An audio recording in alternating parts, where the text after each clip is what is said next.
بسم الله الرحمن الرحيم رب اشرح لي صدري ويسر لي أمري واحلل عقدة من لساني يفقه قولي ربي زدني علما اللهم فقهنا في الدين اللهم إني أسألك علما نافعا وعملا متقبلا ورزقا طيبا ربي يسر ولا تعسر وتمم بالخير الصلاة والسلام على رسول الله الحمد لله رب العالمين.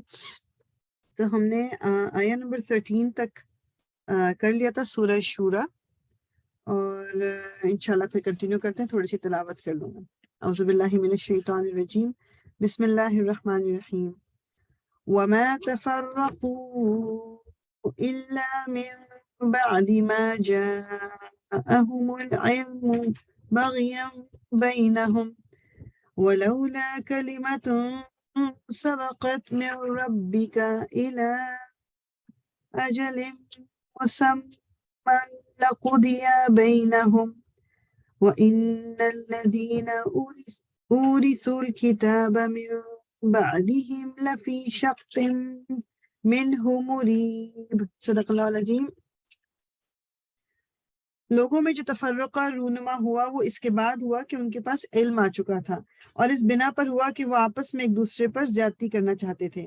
اگر تیرا رب پہلے ہی یہ نہ فرما چکا ہوتا کہ ایک وقت مقرر تک فیصلہ ملتوی رکھا جائے گا تو ان کا قضیہ چکا دیا تھا۔ یعنی اللہ تعالیٰ نے جو ایک فیصلہ پہلے سے کیا وہ قیامت کس دن آنی ہے، وہ دن ٹائم چینج نہیں ہو سکتا، تو اگر وہ فیصلہ پہلے سے نہ ہوا ہوتا تو جو یہ لوگ حرکتیں کر رہے تھے اللہ تعالیٰ وہ عذاب یا وہ قیامت پہلے ہی لے آتے۔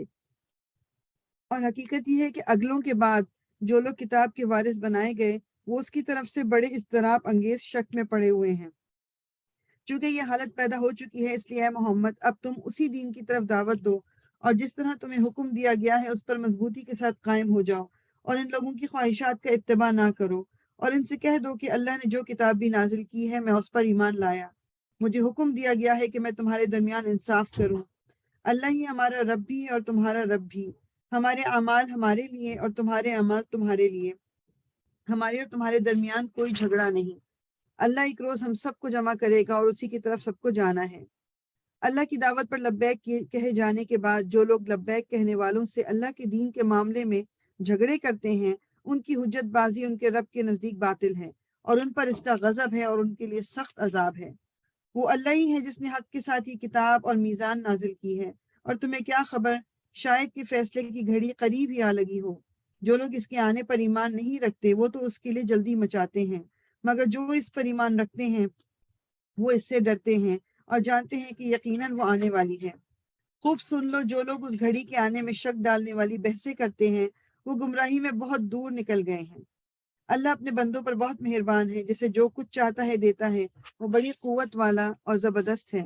جو کوئی آخرت کی کھیتی چاہتا ہے اس کی کھیتی کو ہم بڑھاتے ہیں، اور جو دنیا کی کھیتی چاہتا ہے اسے دنیا ہی میں دیتے ہیں، مگر آخرت میں اس کا کوئی حصہ نہیں۔ کیا یہ لوگ کچھ ایسے شریک خدا رکھتے ہیں جنہوں نے ان کے لیے دین کی نوعیت رکھنے والا ایک ایسا طریقہ مقرر کر دیا ہے جس کا اللہ نے اذن نہیں دیا؟ اگر فیصلے کی بات پہلے طے نہ ہو گئی ہوتی تو ان کا قضیہ چکا دیا گیا ہوتا۔ یقیناً ان ظالموں کے لیے دردناک عذاب ہے۔ تم دیکھو گے کہ یہ ظالم اس وقت اپنے کیے کے انجام سے ڈر رہے ہوں گے اور وہ ان پر آ کر رہے گا۔ بخلاف اس کے جو لوگ ایمان لے آئے ہیں اور جنہوں نے نیک عمل کیے ہیں وہ جنت کے گلستانوں میں ہوں گے، جو کچھ بھی وہ چاہیں گے اپنے رب کے ہاں پائیں گے، یہی بڑا فضل ہے۔ یہ ہے وہ چیز جس کی خوشخبری اللہ اپنے ان بندوں کو دیتا ہے جنہوں نے مان لیا اور نیک عمل کیے۔ اے نبی ان لوگوں سے کہہ دو کہ میں اس کام پر تم سے کسی اجر کا طالب نہیں ہوں، البتہ قرابت کی محبت ضرور چاہتا ہوں۔ یعنی قرابت کی محبت، یہ سارے جو قریشی تھے رسول اللہ صلی اللہ علیہ وسلم سے ان کی رشتہ داری بھی تو تھی نا، تو جو کوئی بھلائی کمائے گا ہم اس کے لیے اس بھلائی میں خوبی کا اضافہ کر دیں گے، بے شک اللہ بڑا درگزر کرنے والا اور قدردان ہے۔ کیا یہ لوگ کہتے ہیں کہ اس شخص نے اللہ پر جھوٹا بہتان گھڑ لیا ہے؟ اگر اللہ چاہے تو تمہارے دلوں پر مہر کر دے، وہ باطل کو مٹا دیتا ہے اور حق کو اپنے فرمانوں سے حق کر دکھاتا ہے۔ وہ سینوں کے چھپے ہوئے راز جانتا ہے، وہی ہے جو اپنے بندوں سے توبہ قبول کرتا ہے اور برائیوں سے درگزر کرتا ہے، حالانکہ تم لوگوں کے سب افعال کا اسے علم ہے۔ وہ ایمان لانے والوں اور نیک عمل کرنے والوں کی دعا قبول کرتا ہے اور اپنے فضل سے ان کو اور زیادہ دیتا ہے۔ رہے انکار کرنے والے تو ان کے لیے دردناک سزا ہے۔ اگر اللہ اپنے سب بندوں کو کھلا رزق دے دیتا تو وہ زمین میں سرکشی کا طوفان برپا کر دیتے، مگر وہ ایک حساب سے جتنا چاہتا ہے نازل کرتا ہے۔ یقیناً وہ اپنے بندوں سے باخبر ہے اور ان پر نگاہ رکھتا ہے۔ وہی ہے جو لوگوں کے مایوس ہو جانے کے بعد می برساتا ہے اور اپنی رحمت پھیلا دیتا ہے، اور وہی قابل تعریف ولی ہے۔ اس کی نشانیوں میں سے ہے یہ زمین اور آسمانوں کی پیدائش، اور یہ جاندار مخلوقات جو اس نے دونوں جگہ پھیلا رکھی ہیں۔ وہ جب چاہے انہیں اکٹھا کر سکتا ہے۔ تم پر جو مصیبت بھی آتی ہے تمہارے اپنے ہاتھوں کی کمائی سے آئی ہے، اور بہت سے قصوروں سے تو وہ ویسے ہی درگزر کر جاتا ہے۔ تم زمین میں اپنے خدا کو عاجز کر دینے والے نہیں ہو، اور اللہ کے مقابلے میں تم کوئی حامی و ناصر نہیں رکھتے۔ اس کی نشانیوں میں سے ہیں یہ جہاز جو سمندر میں پہاڑوں کی طرح نظر آتے ہیں۔ اللہ جب چاہے ہوا کو ساکن کر دے اور یہ سمندر کی پیٹھ پر کھڑے کے کھڑے رہ جائیں۔ اس میں بڑی نشانیاں ہیں ہر اس شخص کے لیے جو کمال درجہ صبر و شکر کرنے والا ہو، یا ان پر سوار ہونے والوں کے بہت سے گناہوں سے درگزر کرتے ہوئے ان کی چند ہی کرتوتوں کی پاداش میں انہیں ڈبو دے، اور اس وقت ہماری آیات میں جھگڑے کرنے والوں کو پتہ چل جائے کہ ان کے لیے کوئی جائے پناہ نہیں۔ جو کچھ بھی تم لوگوں کو دیا گیا ہے وہ محض دنیا کی چند روزہ زندگی کا سر و سامان ہے، اور جو کچھ اللہ کے ہاں ہے وہ بہتر بھی ہے اور پائیدار بھی۔ وہ ان لوگوں کے لیے ہے جو ایمان لائے ہیں اور اپنے رب پر بھروسہ کرتے ہیں، جو بڑے بڑے گناہوں اور بے حیائی کے کاموں سے پرہیز کرتے ہیں، اور اگر غصہ آ جائے تو درگزر کر جاتے ہیں، جو اپنے رب کا حکم مانتے ہیں، نماز قائم کرتے ہیں، اپنے معاملات آپس کے مشورے سے چلاتے ہیں، ہم نے جو کچھ بھی رزق انہیں دیا ہے اس میں خرچ کرتے ہیں، اور جب ان پر زیادتی کی جاتی ہے تو اس کا مقابلہ کرتے ہیں۔ برائی کا بدلہ ویسی ہی برائی ہے، پھر جو کوئی معاف کر دے دراصل اور اصلاح کرے اس کا اجر اللہ کے ذمے ہے۔ اللہ ظالموں کو پسند نہیں کرتے۔ پہلے بھی بات یہ ہو چکی ہے کہ اگر کسی نے زیادتی کی ہے تو زیادتی کا جواب بالکل دیا جا سکتا ہے، مگر اگر وہ جواب ان کی ہوئی زیادتی سے زیادہ ہو گیا تو پھر ہم ظالموں میں ہمارا شمار ہوگا۔ اس لیے اللہ تعالیٰ کیا کہہ رہے ہیں کہ برائی کا بدلہ ویسی ہی برائی ہے، پھر جو کوئی معاف کرے اور اصلاح کر دے اس کا اجر اللہ کے ذمے ہے۔ اللہ تعالیٰ ظالموں کو پسند نہیں کرتا، اور جو لوگ ظلم ہونے کے بعد بدلہ لیں ان کو ملامت نہیں کی جا سکتی۔ ملامت کے مستحق تو وہ ہیں جو دوسروں پر ظلم کرتے ہیں اور زمین میں ناحق زیادتیاں کرتے ہیں۔ ایسے لوگوں کے لیے دردناک عذاب ہے۔ البتہ جو شخص صبر سے کام لے اور درگزر کرے تو یہ بڑی اولو العزمی کے کاموں میں سے ہے۔ جس کو اللہ ہی گمراہی میں پھینک دے اس کا کوئی سنبھالنے والا اللہ کے بعد نہیں۔ تم دیکھو گے کہ یہ ظالم جب عذاب دیکھیں گے تو کہیں گے اب پلٹنے کی بھی کوئی سبیل ہے، اور تم دیکھو گے کہ یہ جہنم کے سامنے جب لائے جائیں گے تو ذلت کے مارے جھکے جا رہے ہوں گے اور اس کو نظر بچا بچا کر کن اکھیوں سے دیکھیں گے۔ اس وقت وہ لوگ جو ایمان لائے تھے کہیں گے کہ واقعی اصل ضیاءکار وہی ہیں جنہوں نے آج قیامت کے دن اپنے آپ کو اور اپنے متعلقین کو خسارے میں ڈال دیا۔ خبردار رہو، ظالم لوگ مستقل عذاب میں ہوں گے اور ان کے کوئی حامی و سرپرست نہ ہوں گے جو اللہ کے مقابلے میں ان کی مدد کو آئیں۔ جسے اللہ گمراہی میں پھینک دے اس کے لیے بچاؤ کی کوئی سبیل نہیں۔ مان لو اپنے رب کی بات قبل اس کے کہ وہ دن آئے جس کے ٹلنے کی کوئی صورت اللہ کی طرف سے نہیں ہے۔ اس دن تمہارے لیے کوئی جائے پناہ نہ ہوگی اور نہ کوئی تمہارے حال کو بدلنے کی کوشش کرنے والا ہوگا۔ اب اگر یہ لوگ منہ موڑتے ہیں تو اے نبی، ہم نے تم کو ان پر نگہبان بنا کر تو نہیں بھیجا، تم پر تو صرف بات پہنچا دینے کی ذمہ داری ہے۔ انسان کا حال یہ ہے کہ جب ہم اسے اپنی رحمت کا مزہ چکھاتے ہیں تو اس پر پھول جاتا ہے، اور اگر اس کے اپنے ہاتھوں کا کیا دھرا کسی مصیبت کی شکل میں اس پر الٹ پڑتا ہے تو سخت ناشکرہ بن جاتا ہے۔ اللہ زمین اور آسمانوں کی بادشاہی کا مالک ہے، جو کچھ چاہتا ہے پیدا کرتا ہے، جسے چاہتا ہے لڑکیاں دیتا ہے، جسے چاہتا ہے لڑکے دیتا ہے، جسے چاہتا ہے لڑکے اور لڑکیاں ملا جلا کر دیتا ہے، اور جسے چاہتا ہے بانجھ کر دیتا ہے۔ وہ سب کچھ جانتا اور ہر چیز پر قادر ہے۔ کسی بشر کا یہ مقام نہیں ہے کہ اللہ اسے روبرو بات کرے۔ اس کی بات یا تو وحی کے طور پر ہوتی ہے یا پردے کے پیچھے سے، یا پھر وہ کوئی پیغام بر فرشتہ بھیجتا ہے اور وہ اس کے حکم سے جو کچھ چاہتا ہے وہی کرتا ہے۔ وہ برتر اور حکیم ہے۔ اور اسی طرح اے محمد، ہم نے اپنے حکم سے ایک روح تمہاری طرف وحی کی ہے۔ تمہیں کچھ پتا نہ تھا کہ کتاب کیا ہوتی ہے اور ایمان کیا ہوتا ہے، مگر اس روح کو ہم نے ایک روشنی بنا دی ہے جس سے ہم راہ دکھاتے ہیں اپنے بندوں میں سے جسے چاہتے ہیں۔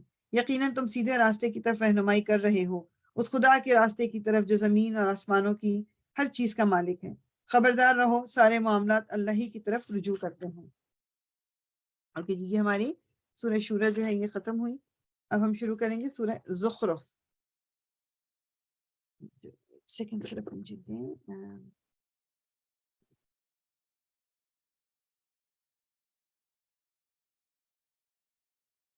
اچھا جی، سورہ زخرف جو ہے یہ بھی وہ کہتے ہیں کسی معتبر اس سے روایت سے تو نہیں پتہ چلا، لیکن یہ ضرور ہے کہ جو ہم ابھی پڑھتے ہوئے آ رہے ہیں نا، جو پچھلی سے فصلت تھی یہ شورا، یہ مطلب تقریباً اسی ٹائم فریم کی یہ سورہ ہے. سو انشاءاللہ تعالیٰ اب ہم اس کو دیکھ لیتے ہیں. سورہ زخرف کے معنی ہوتے ہیں جو سونے کے زیورات، سونے کے زیورات. تو انشاءاللہ شروع کرتے ہیں. اعوذ باللہ من الشیطان الرجیم، بسم اللہ الرحمن الرحیم. حامیم والکتاب المبین انا جعلناہ قرآنا عربیا لعلکم تعقلون وَإِنَّهُ فِي أُمِّ الْكِتَابِ لَدَيْنَا لَعَلِيٌّ حَكِيمٌ. صدق اللہ العظیم. حامیم، قسم ہے اس واضح کتاب کی کہ ہم نے اسے عربی زبان کا قرآن بنایا ہے تاکہ تم لوگ اسے سمجھو، اور در حقیقت یہ ام الکتاب میں ثبت ہے. ام الکتاب کون سی؟ پہلے بھی ہم یہ بات کر چکے ہیں کہ جو اللہ تعالیٰ کے پاس لوح محفوظ میں کتاب ہے وہ ام الکتاب ہے. اس میں سے یہ قرآن آہستہ آہستہ کر کے جو ہے وہ نازل کیا گیا تھا رسول اللہ صلی اللہ علیہ وسلم پہ. در حقیقت یہ ام الکتاب میں ثبت ہے، ہمارے ہاں بڑی بلند مرتبہ اور حکمت سے لبریز کتاب. اب کیا ہم تم سے بیزار ہو کر یہ درس نصیحت تمہارے ہاں بھیجنا چھوڑ دیں صرف اس لیے کہ تم حد سے گزرے ہوئے لوگ ہو؟ پہلے گزری ہوئی قوموں میں بھی بارہا ہم نے نبی بھیجے، کبھی ایسا نہیں ہوا کہ کوئی نبی ان کے ہاں آیا ہو اور انہوں نے مذاق نہ اڑایا ہو. پھر جو لوگ اس سے بدرجہات زیادہ طاقتور تھے انہیں ہم نے ہلاک کر دیا. پچھلی قوموں کی مثالیں گزر چکی ہیں. اگر تم ان لوگوں سے پوچھو کہ زمین اور آسمانوں کو کس نے پیدا کیا ہے تو یہ خود کہیں گے کہ انہیں اسی زبردست علیم ہستی نے پیدا کیا ہے، وہی نا جس نے تمہارے لیے زمین کو گہوارہ بنایا اور اس میں تمہاری خاطر راستے بنا دیے تاکہ تم اپنی منزل مقصود کی راہ پا سکو، جس نے ایک خاص مقدار میں آسمان سے پانی اتارا اور اس کے ذریعے سے مردہ زمین کو جلا اٹھایا. اسی طرح ایک روز تم زمین سے برآمد کیے جاؤ گے. وہی ہے جس نے یہ تمام جوڑے پیدا کیے اور جس نے تمہارے لیے کشتیوں اور جانوروں کو سواری بنایا تاکہ تم ان کی پشت پر چڑھو، اور جب ان پر بیٹھو تو اپنے رب کا احسان یاد کرو اور کہو. اب یہ جو ہے نا دعا ہم پڑھتے بھی ہیں جب گاڑی میں بیٹھتے ہیں، یہ آیا نمبر آپ کی 13 اور 14 بنتی ہے. سبحان الذی سخر لنا هذا وما كنا له مقرنین وإنا إلى ربنا لمنقلبون. یہ جو دعا ہے یہ جب بھی آپ کسی بھی مطلب چاہے گاڑی میں بیٹھ رہے ہیں، جہاز میں بیٹھ رہے ہیں، چاہے جو بھی سفر کے لیے مطلب جب بیٹھے اس میں گاڑی میں تو اس دعا کو ضرور پڑھیں. اور اپنے رب کا احسان یاد کرو، کہو کہ پاک ہے وہ جس نے ہمارے لیے ان چیزوں کو مسخر کر دیا، ورنہ ہم انہیں قابو میں لانے کی طاقت نہ رکھتے تھے، اور ایک روز ہمیں اپنے رب کی طرف پلٹنا ہے. یہ سب کچھ جانتے اور مانتے ہوئے بھی ان لوگوں نے اس کے بندوں میں سے بعض کو اس کا جز بنا ڈالا. حقیقت یہ ہے کہ انسان کھلا احسان فراموش ہے. کیا اللہ نے اپنی مخلوق میں سے اپنے لیے بیٹیاں انتخاب کی اور تمہیں بیٹوں سے نوازا؟ اور حال یہ ہے کہ ہم جس اولاد کو یہ لوگ اس خدا رحمان کی طرف منسوب کرتے ہیں اس کی ولادت کا مزدہ جب خود ان میں سے کسی کو دیا جاتا ہے تو اس کے منہ پر سیاہی چھا جاتی ہے اور وہ غم سے بھر جاتا ہے. کیا اللہ کے حصے میں وہ اولاد آئی جو زیوروں میں پالی جاتی ہے اور بحث اور حجت میں اپنا مدعا پوری طرح واضح بھی نہیں کر سکتی؟ مطلب بیسیکلی جو یہ لوگ اس وقت سمجھتے تھے، ٹھیک ہے، کہ جو ان کے یہاں بیٹیوں کا، ہم سب پہلے بھی دیکھ چکے ہیں کہ بیٹیوں کا پیدا ہونا بہت ہی میجورٹی اس میں برا سمجھا جاتا تھا، ان کو زندہ دفنا دیا جاتا تھا. یہ اس میں کہتے ہیں کہ اس آیت سے عورتوں کے لیے زیور کا کہ جواز کا پہلو نکلتا ہے، یعنی کہ جس میں اللہ تعالیٰ نے کہا کہ جو زیور میں پالی جاتی، میننگ کہ اس لیے بناؤ سنگھار زیور، یہ عورت کے لیے مطلب جائز چیز ہے. یہ اس کا ایک عورت کے اندر اس چیز کو رکھا گیا ہے. ایک دفعہ کیا یہ حضرت ابو موسیٰ اشعری کی روایت ہے کہ رسول اللہ صلی اللہ علیہ وسلم نے کہا کہ ریشمی کپڑے اور سونے کے زیور پہننا میری امت کے مردوں پر حرام اور عورتوں کے لیے حلال ہے. حضرت عمر بن عاص کی روایت ہے کہ ایک مرتبہ دو عورتیں حضور کی خدمت میں حاضر ہوئیں اور وہ سونے کی کنگن پہنے ہوئی تھیں. آپ نے فرمایا کیا تم پسند کرتی ہو کہ اللہ تمہیں ان کے بدلے آگ کے کنگن پہنائے؟ انہوں نے عرض کیا نہیں. آپ نے فرمایا تو ان کا حق ادا کرو یعنی ان کی زکوٰۃ دو. حضرت عائشہ کا قول ہے کہ زیور پہننے میں مذائقہ نہیں بشرط یہ کہ اس کی زکوٰۃ ادا کی جائے. دس از ویری امپورٹنٹ کہ زکوٰۃ اب چاہے وہ میاں دے نہ دے چاہے کوئی اور تو اپنا کچھ زیور بیچ کے اس کی زکوٰۃ دی جائے. زکوٰۃ دینا بہت ضروری ورنہ یہ پہلی بات تو یہ کہ وہ زیور ساتھ ہی نہیں رہے گا اور مطلب اس میں برکت ہی نہیں رہے گی. تو زکوٰۃ جو ہے وہ آپ کی زیورات کی زکوٰۃ بیسیکلی آپ یہ کہہ لو کہ آپ اس میں برکت لاتے ہو. انہوں نے فرشتوں کو جو خدائے رحمان کے خاص بندے ہیں عورتیں قرار دے لیا. مطلب وہ کہتے تھے کہ یہ فرشتے اللہ کی بیٹیاں یعنی کہ فرشتے جو ان کو انہوں نے عورتیں سمجھ لیا تھا, عورتیں قرار دے لیا. کیا ان کے جسم کی ساخت انہوں نے دیکھی ہے؟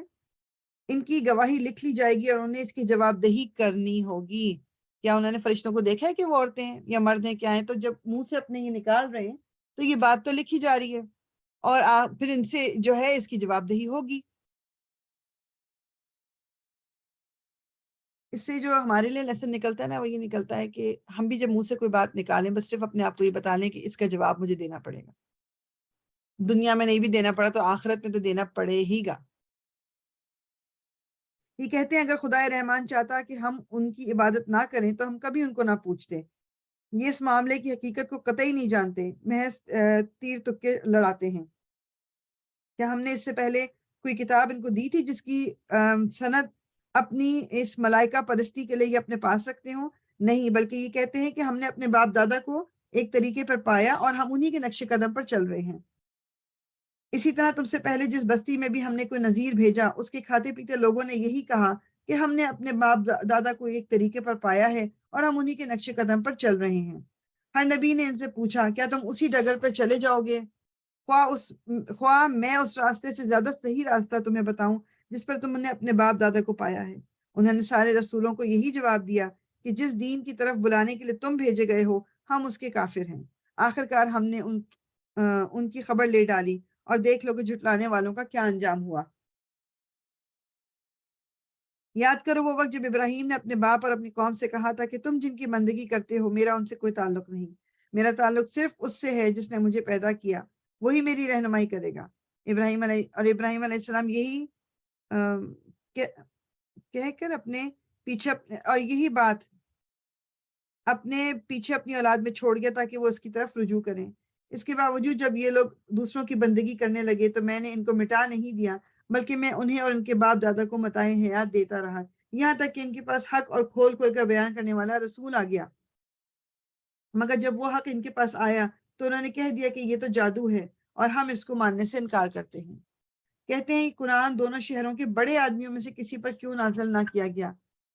کیا تیرے رب کی رحمت یہ لوگ تقسیم کرتے ہیں؟ یعنی وہ یہ بات پہلے بھی ہم دیکھ چکے ہیں. وہ کہتے تھے کہ مطلب جب قرآن نازل ہی ہونا تھا تو کسی امیر کبیر بندے پہ کوئی ذرا اسٹیبلش بندہ یا کوئی قریش کا کوئی لیڈر اس کے اوپر تھا. یہ کیا رسول اللہ صلی اللہ علیہ وسلم جو کہ اس وقت ایک شیپرڈ تھے, چرواہے تھے. اللہ تعالیٰ کہہ رہے ہیں کہ کیا تیرے رب کی رحمت یہ لوگ تقسیم کرتے ہیں؟ مطلب ان کی نبوت بھی کس کو ملنی چاہیے؟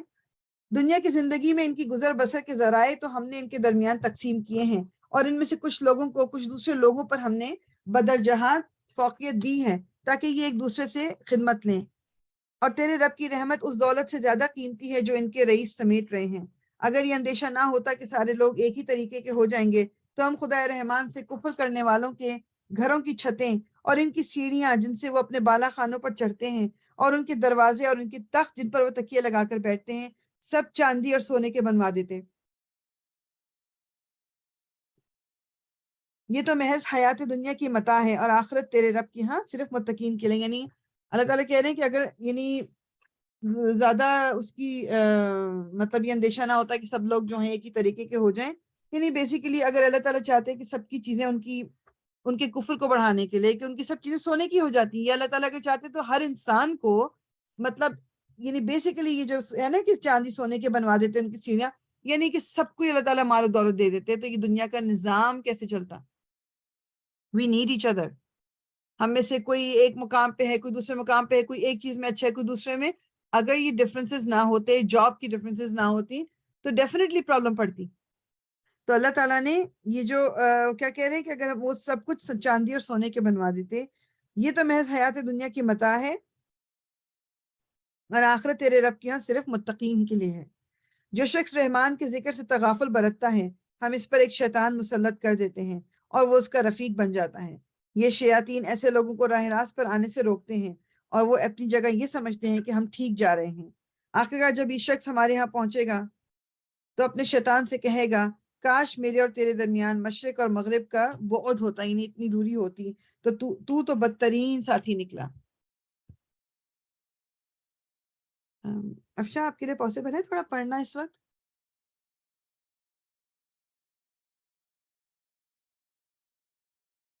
آیا نمبر جی فریال، میں ذرا قرآن پاک اپنے ہاتھ میں لے لوں۔ اوکے، جزاک اللہ خیر۔ تو آیا نمبر 39 سے آپ پڑھ لو۔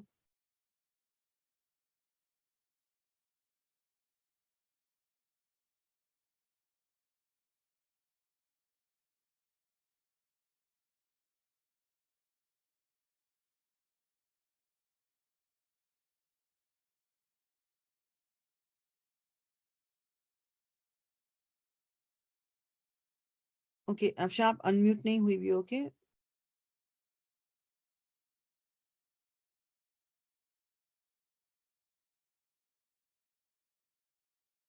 چلیے میں کنٹینیو کرتی ہوں جب تک افشاں میں اٹھا لے قرآن۔ اس وقت ان لوگوں سے کہا جائے گا کہ جب تم ظلم کر چکے تو آج یہ بات تمہارے لیے کچھ بھی نافع نہیں کہ تم اور تمہارے شیاطین عذاب میں مشترک ہیں۔ اب کیا اے نبی تم بہروں کو سناؤ گے یا اندھوں اور سری گمراہی میں پڑے ہوئے لوگوں کو راہ دکھاؤ گے؟ اب تو ہمیں ان کو سزا دینی ہے، خواہ تمہیں دنیا سے اٹھا لیں یا تم کو آنکھوں سے ان کا وہ انجام دکھا دیں جس کا ہم نے ان سے وعدہ کیا تھا۔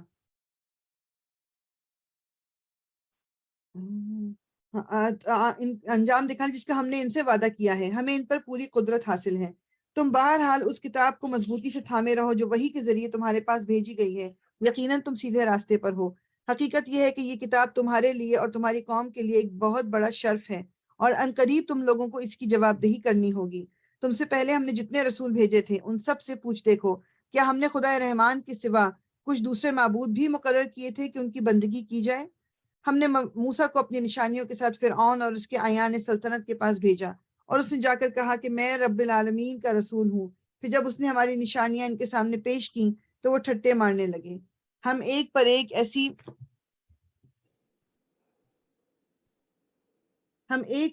ایسی نشانی ان کو دکھاتے چلے گئے جو پہلی سے بڑھ چڑھ کر تھی، اور ہم نے ان کو عذاب میں دھر لیا تاکہ وہ اپنی روش سے باز آ جائیں۔ جی آپ شام پڑھ لو۔ ہر عذاب کے موقع پر وہ کہتے، اے ساحر، اپنے رب کی طرف سے جو منصب تجھے حاصل ہے اس کی بنا پر ہمارے لیے اس سے دعا کر، ہم ضرور راہ راست پر آ جائیں گے۔ مگر جو ہی کہ ہم نے ان پر سے عذاب ہٹا دیتے وہ اپنی بات سے پھر جاتے تھے۔ ایک روز فرعون نے اپنی قوم کے درمیان پکار کر کہا، لوگوں، کیا مصر کی بادشاہی میری نہیں ہے اور یہ نہریں میری نیچے نہیں بہہ رہی ہیں؟ کیا تم لوگوں کو نظر نہیں آتا میں بہتر ہوں یا یہ شخص جو ذلیل و حقیر ہے اور اپنی بات بھی کھول کر بیان نہیں کر سکتا؟ کیوں نہ اس پر سونے کے کنگن اتارے گئے یا فرشتوں کا ایک دستہ اس کی اردلی میں نہ آیا؟ اس نے اپنی قوم کو ہلکا سمجھا اور انہوں نے اس کی اطاعت کی۔ در حقیقت وہ تھے ہی فاسق لوگ۔ آخرکار جب انہوں نے ہمیں غضبناک کر دیا تو ہم نے ان سے انتقام لیا اور ان کو اکٹھا غرق کر دیا اور بعد والوں کے لیے پیش رو اور نمونہ عبرت بنا کر رکھ دیا۔ اور جو ہی کہ ابن مریم علیہ السلام کی مثال دی گئی، تمہاری قوم کے لوگوں نے اس پر غل مچا دیا اور کہنے لگے کہ ہمارے معبود اچھے ہیں یا وہ۔ یہ مثال وہ تمہارے سامنے محض کج بحثی کے لیے لائے ہیں، حقیقت یہ ہے کہ یہ ہیں ہی جھگڑالو لوگ۔ ابن مریم علیہ السلام اس کے سوا کچھ نہ تھا کہ ایک بندہ تھا جس پر ہم نے انعام کیا اور بنی اسرائیل کے لیے اسے اپنی قدرت کا ایک نمونہ بنا دیا۔ ہم چاہیں تو تم سے فرشتے پیدا کر دیں جو زمین میں تمہارے جانشین ہوں، اور وہ یعنی ابن مریم علیہ السلام دراصل قیامت کی ایک نشانی ہے۔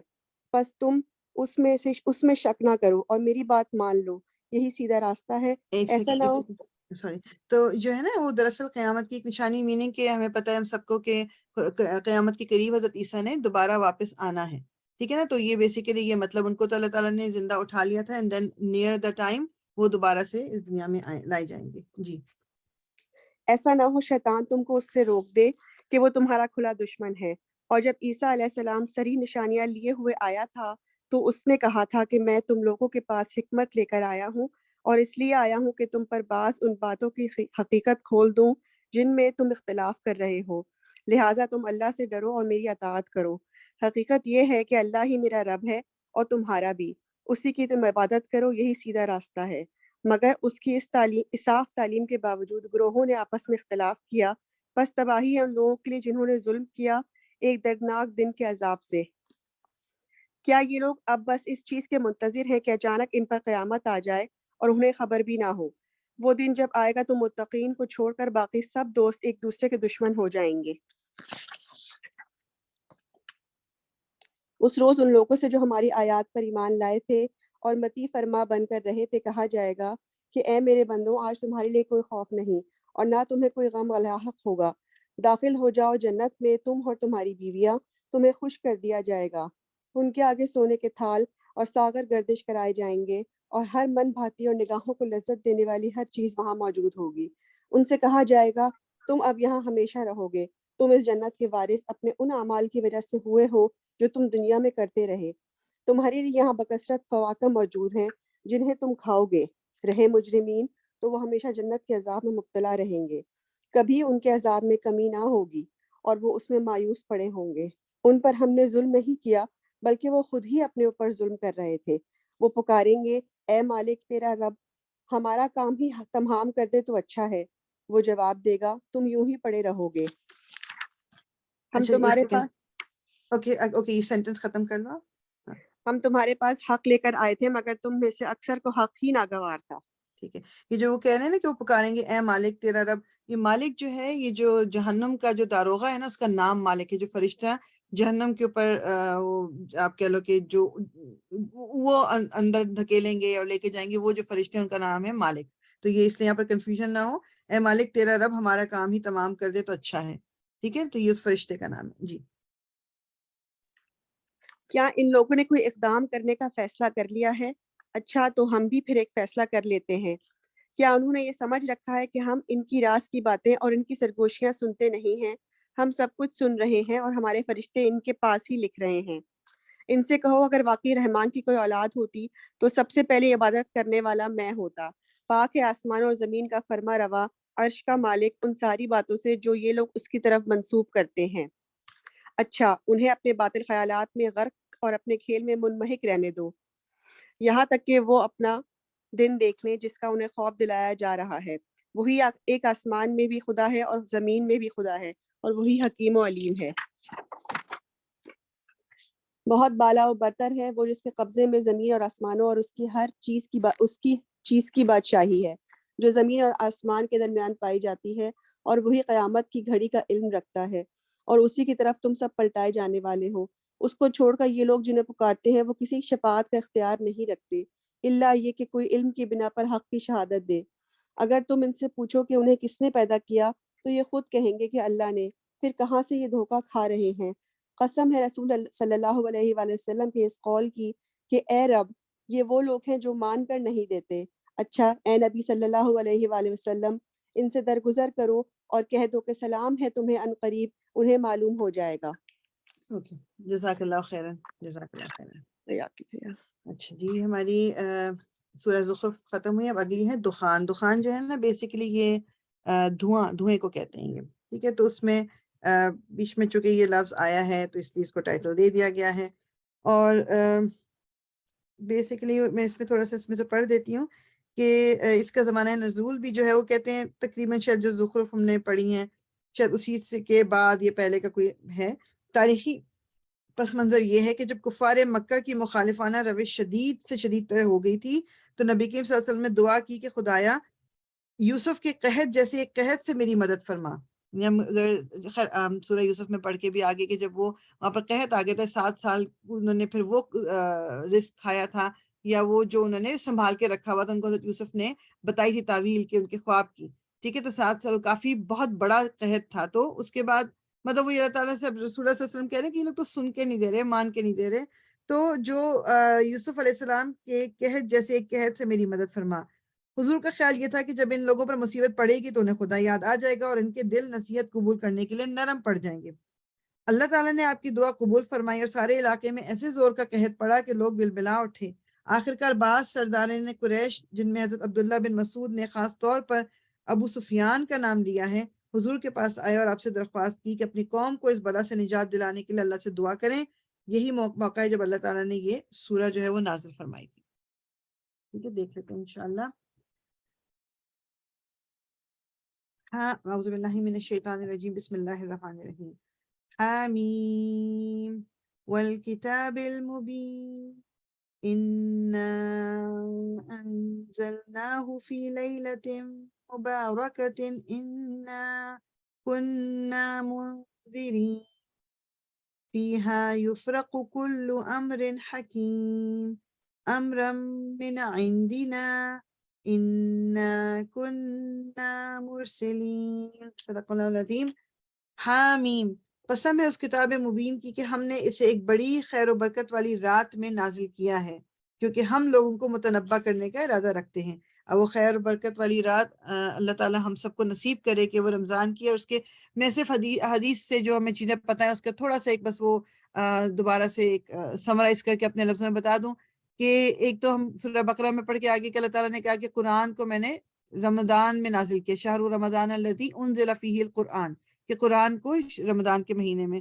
پھر اس کے بعد یہ جو اب اس میں جس طرح آگے کہ اس کو ہم نے ایک مبارک رات، خیر و برکت والی رات، اس کے بارے میں رسول اللہ صلی اللہ علیہ وسلم جو ہیں وہ ان کی ایک حدیث کا ایک مطلب ان کا واقعہ آتا ہے کہ انہوں نے جب رمضان میں پہلے 10 دن اعتکاف کیا، اور مطلب کہ جیسے کہ رات پہلے 10 دنوں میں، پھر دوسرے 10 دن اعتکاف کیا، پھر ان کو وحی کے ذریعے بتایا گیا کہ جو یہ رات ہے جو لیلۃ القدر ہے، یہ آخری 10 دنوں کی طاق راتوں میں آپ جو ہیں اس کو ڈھونڈیں۔ اور پھر وہی ہمیں سب کو پتہ ہے کہ آپ رسول اللہ صلی اللہ علیہ وسلم ایک دن نکل کے باہر آ رہے تھے بتانے کو کہ مطلب یہ طاق رات کون سی، مگر اللہ تعالیٰ نے آپ کو بھلا دیا تھا۔ تو اور اس میں بھی ہمارے لیے بہتری ہے، اس میں بھی ہمارے لیے بہتری، آلدو ہمارے یہاں اسپیشلی پاکستان میں اور انڈیا میں، لائک ہمارے انڈو پاک سب کانٹیننٹ میں 27ویں کی شب کو کہا جاتا ہے کہ جی لیلۃ القدر، جو کہ جس کے بارے میں کوئی 100% نہیں پتا، اس لیے بہتر طریقہ یہ ہوتا ہے کہ جو لاسٹ 10 days کی طاق راتیں ہیں ان میں عبادت اس طرح کی جائے کہ مطلب رات کو بھی کہ جیسے اس میں ہی لیلۃ القدر ہے۔ یہاں رہتے ہوئے ایک اور چیز جو ہم نے مطلب ایک اور ہمیں سجیشن بھی ملتی ہے اور ہم نے مطلب کرنا بھی شروع کیا ہے کہ آخری طاق راتوں کے بجائے آخری 10 دن میں ہی ڈھونڈ لیں اس کو۔ کیوں؟ کیونکہ یہاں جو چاند کو دیکھنے اور کرنے میں اگر اوپر نیچے نہ ہو جائے تو ہماری ہم سے وہ رات مس نہ ہو جائے۔ اس رات کے بارے میں جو سورہ قدر ہے، تو جو سورہ قدر ہے اس میں ذکر آیا ہوا، اور ایک یہ سورہ دخان جو ہے اس میں ذکر آیا۔ اچھا، اس سے بعض لوگوں نے ایک وہ نکال کے، اور اس کے بارے میں کوئی اوتھینٹک حدیث نہیں تھی، کوئی ضعیف شاید روایات کچھ ہیں کہ اس میں جو ذکر ہے وہ رات جو شب برات جس کو ہم کہتے ہیں کہ اس کا ذکر ہے، کہ اور پھر آگے جو اللہ تعالیٰ کہیں گے نا کہ اس رات میں ہوتا کیا کیا، تو انہوں نے کہا کہ جی اس رات میں سارا کچھ یہ ہوتا ہے، جبکہ اللہ تعالیٰ نے یہ فرمایا کہ لیلۃ القدر میں یہ تمام چیزیں ہوتی ہیں جس کو لوگ منسوب کر رہے ہیں شب برات سے، جس کے بارے میں ہمیں کوئی اوتھینٹک نریشن نہیں ملتی۔ اچھا جی، اللہ تعالیٰ کہہ رہے ہیں کہ اس کو ہم نے ایک بڑی خیر و برکت والی رات میں نازل کیا کیونکہ ہم لوگوں کو متنبع کرنے کا ارادہ رکھتے تھے۔ یہ وہ رات تھی جس میں ہر معاملے کا حکیمانہ فیصلہ ہمارے حکم سے صادر کیا جاتا ہے۔ ہم یعنی ہر چیز کا فیصلہ جو کچھ بھی اللہ تعالیٰ نے یعنی امر حکیم استعمال ہوئے، اس کے دو معنی ہے کہ ایک وہ کہ حکمت بھرے اللہ تعالیٰ کے جو بھی فیصلے ہیں، سارے فیصلے اللہ تعالیٰ کے حکمت سے خالی نہیں ہیں۔ تو اللہ تعالیٰ کہہ رہے ہیں کہ جو فیصلے بھی حکیمانہ فیصلہ ہمارے حکم سے صادر کیا جاتا ہے۔ ہم ایک رسول بھیجنے والے تھے تیرے رب کی رحمت کے طور پر، یقیناً وہی سب کچھ سننے اور جاننے والا ہے۔ آسمانوں اور زمین کا رب، اور ہر اس چیز کا رب جو آسمان اور زمین کے درمیان ہے، اگر تم لوگ واقعی یقین رکھنے والے ہو۔ کوئی معبود اس کے سوا نہیں ہے، وہی زندگی عطا کرتا ہے اور وہی موت دیتا ہے۔ تمہارا رب اور تمہارے ان اسلاف کا رب جو پہلے گزر چکے ہیں، مگر فی الواقع ان لوگوں کو یقین نہیں ہے، بلکہ یہ اپنے شک میں پڑے کھیل رہے ہیں۔ اچھا انتظار کرو اس دن کا جب آسمان سری دھواں لیے آئے گا اور وہ لوگوں پر چھا جائے گا، یہ ہے دردناک عذاب۔ اب کہتے ہیں کہ پروردگار ہم پر سے یہ عذاب ٹال دے، ہم ایمان لاتے ہیں۔ مطلب یعنی جب یہ کافروں کے اوپر یہ دھواں اس آخرت میں یہ چھا جائے گا، جو کالا دھواں جو ان کے مطلب جس سے وہ تنگ ہو رہے ہوں گے، ان کے سانسوں میں جائے گا، کہیں گے کہ اس کو ہم سے ہٹا دے، ہم ایمان لاتے ہیں۔ ان کی غفلت کہاں دور ہوتی ہے، ان کا حال تو یہ ہے کہ ان کے پاس رسول مبین آ گیا، پھر بھی یہ اس کی طرف ملتفت نہ ہوئے اور کہا یہ تو سکھایا پڑھایا باولا ہے، ہم ذرا عذاب ہٹا دیتے ہیں تو تم لوگ پھر وہی کچھ کرو گے جو پہلے کر رہے تھے. جس روز ہم بڑی ضرب لگائیں گے وہ دن ہوگا جب ہم تم سے انتقام لیں گے.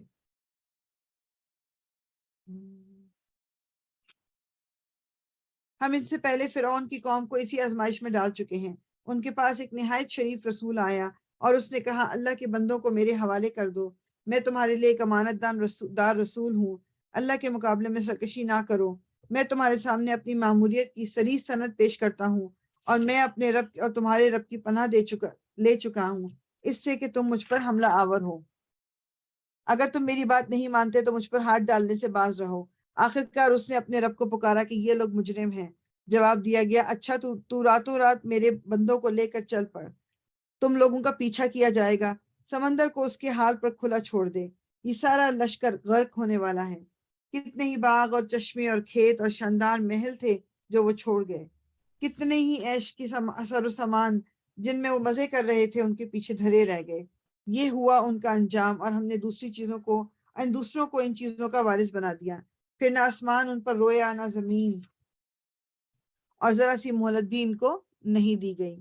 اس طرح بنی اسرائیل کو ہم نے سخت ذلت کے عذاب فرعون سے نجات دی جو حد سے گزر جانے والوں میں فی الواقع بڑے اونچے درجے کا آدمی تھا اور ان کی حالت جانتے ہوئے ان کو دنیا کی دوسری قوموں پر ترجیح دی اور انہیں ایسی نشانیاں دکھائیں جس میں سری آزمائش تھی. یہ لوگ کہتے ہیں ہماری پہلی موت کے سوا اور کچھ نہیں, اس کے بعد ہم دوبارہ اٹھائے جانے والے نہیں ہیں. اگر تم سچے ہو تو اٹھا لاؤ ہمارے باپ دادا کو. یہ بہتر ہے یا طبع کی قوم اور اس سے پہلے کے لوگ, ہم نے ان کو اسی بنا پر قتل کیا, تباہ کیا تھا کہ وہ مجرم ہو گئے تھے. یہ آسمان اور زمین اور اس کے درمیان کی چیزیں ہم نے کچھ کھیل کے طور پر نہیں بنا دی ہیں. ان کو ہم نے برحق پیدا کیا ہے مگر اکثر لوگ جانتے نہیں ہیں. ان سب کے اٹھائے جانے کے لیے طے شدہ وقت فیصلے کا دن ہے. وہ دن جب کوئی عزیز و اقارب اپنے کسی عزیز قریب کے کچھ بھی کام نہ آئے گا اور نہ کہیں سے انہیں کوئی مدد پہنچے گی سوائے اس کے کہ اللہ ہی کسی پر رحم کرے اور وہ زبردست اور رحیم ہے. زقوم کا درخت گنہگار کا کھاجا ہوگا. تیل کی تلچھٹ جیسا پیٹ میں اس طرح جوش کھائے گا جیسے کھولتا ہوا پانی جوش کھاتا ہے.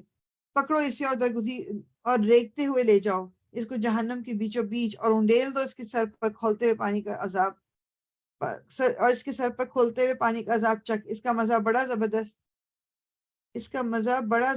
عزت دار آدمی ہے تو. چک اس کا مزہ بڑا زبردست عزت دار آدمی ہے تو. یہ وہی چیز ہے جس کے آنے میں تم لوگ شک کر رہے تھے. خدا ترس لوگ امن کی جگہ میں ہوں گے. باغوں اور چشموں میں حریر اور دیبا کے لباس پہنے ہوئے آمنے سامنے بیٹھے ہوں گے. یہ ہوگی ان کی شان اور ہم گوری گوری آہو چشم عورتیں ان سے بیاہ دیں گے. وہاں وہ اطمینان سے ہر طرح کی لذیذ چیزیں طلب کریں گے. وہاں موت کا مزہ وہ کبھی نہ چکھیں گے. بس دنیا میں جو موت آ چکی سو آ چکی اور اللہ اپنے فضل سے ان کو جہنم کے عذاب سے بچا دے گا. یہی بڑی کامیابی ہے. اے نبی ہم نے اس کتاب کو تمہاری زبان میں سہل بنا دیا ہے تاکہ یہ لوگ نصیحت حاصل کریں. اب تم بھی انتظار کرو, یہ بھی منتظر ہیں.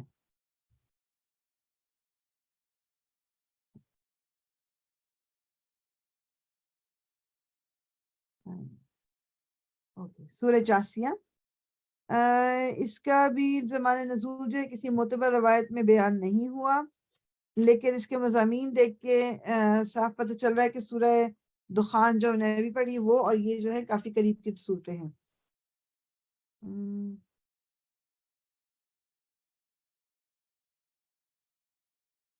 اوکے دیکھ لیتے ہیں انشاءاللہ.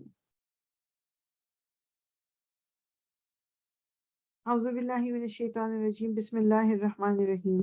حامیم تنزیل الكتاب من اللہ العزیز الحکیم. ان فی السماوات والارض لآیات للمؤمنین وفی خلقکم وما یبث من دابۃ آیات لقوم یوقنون. صدق اللہ العظیم.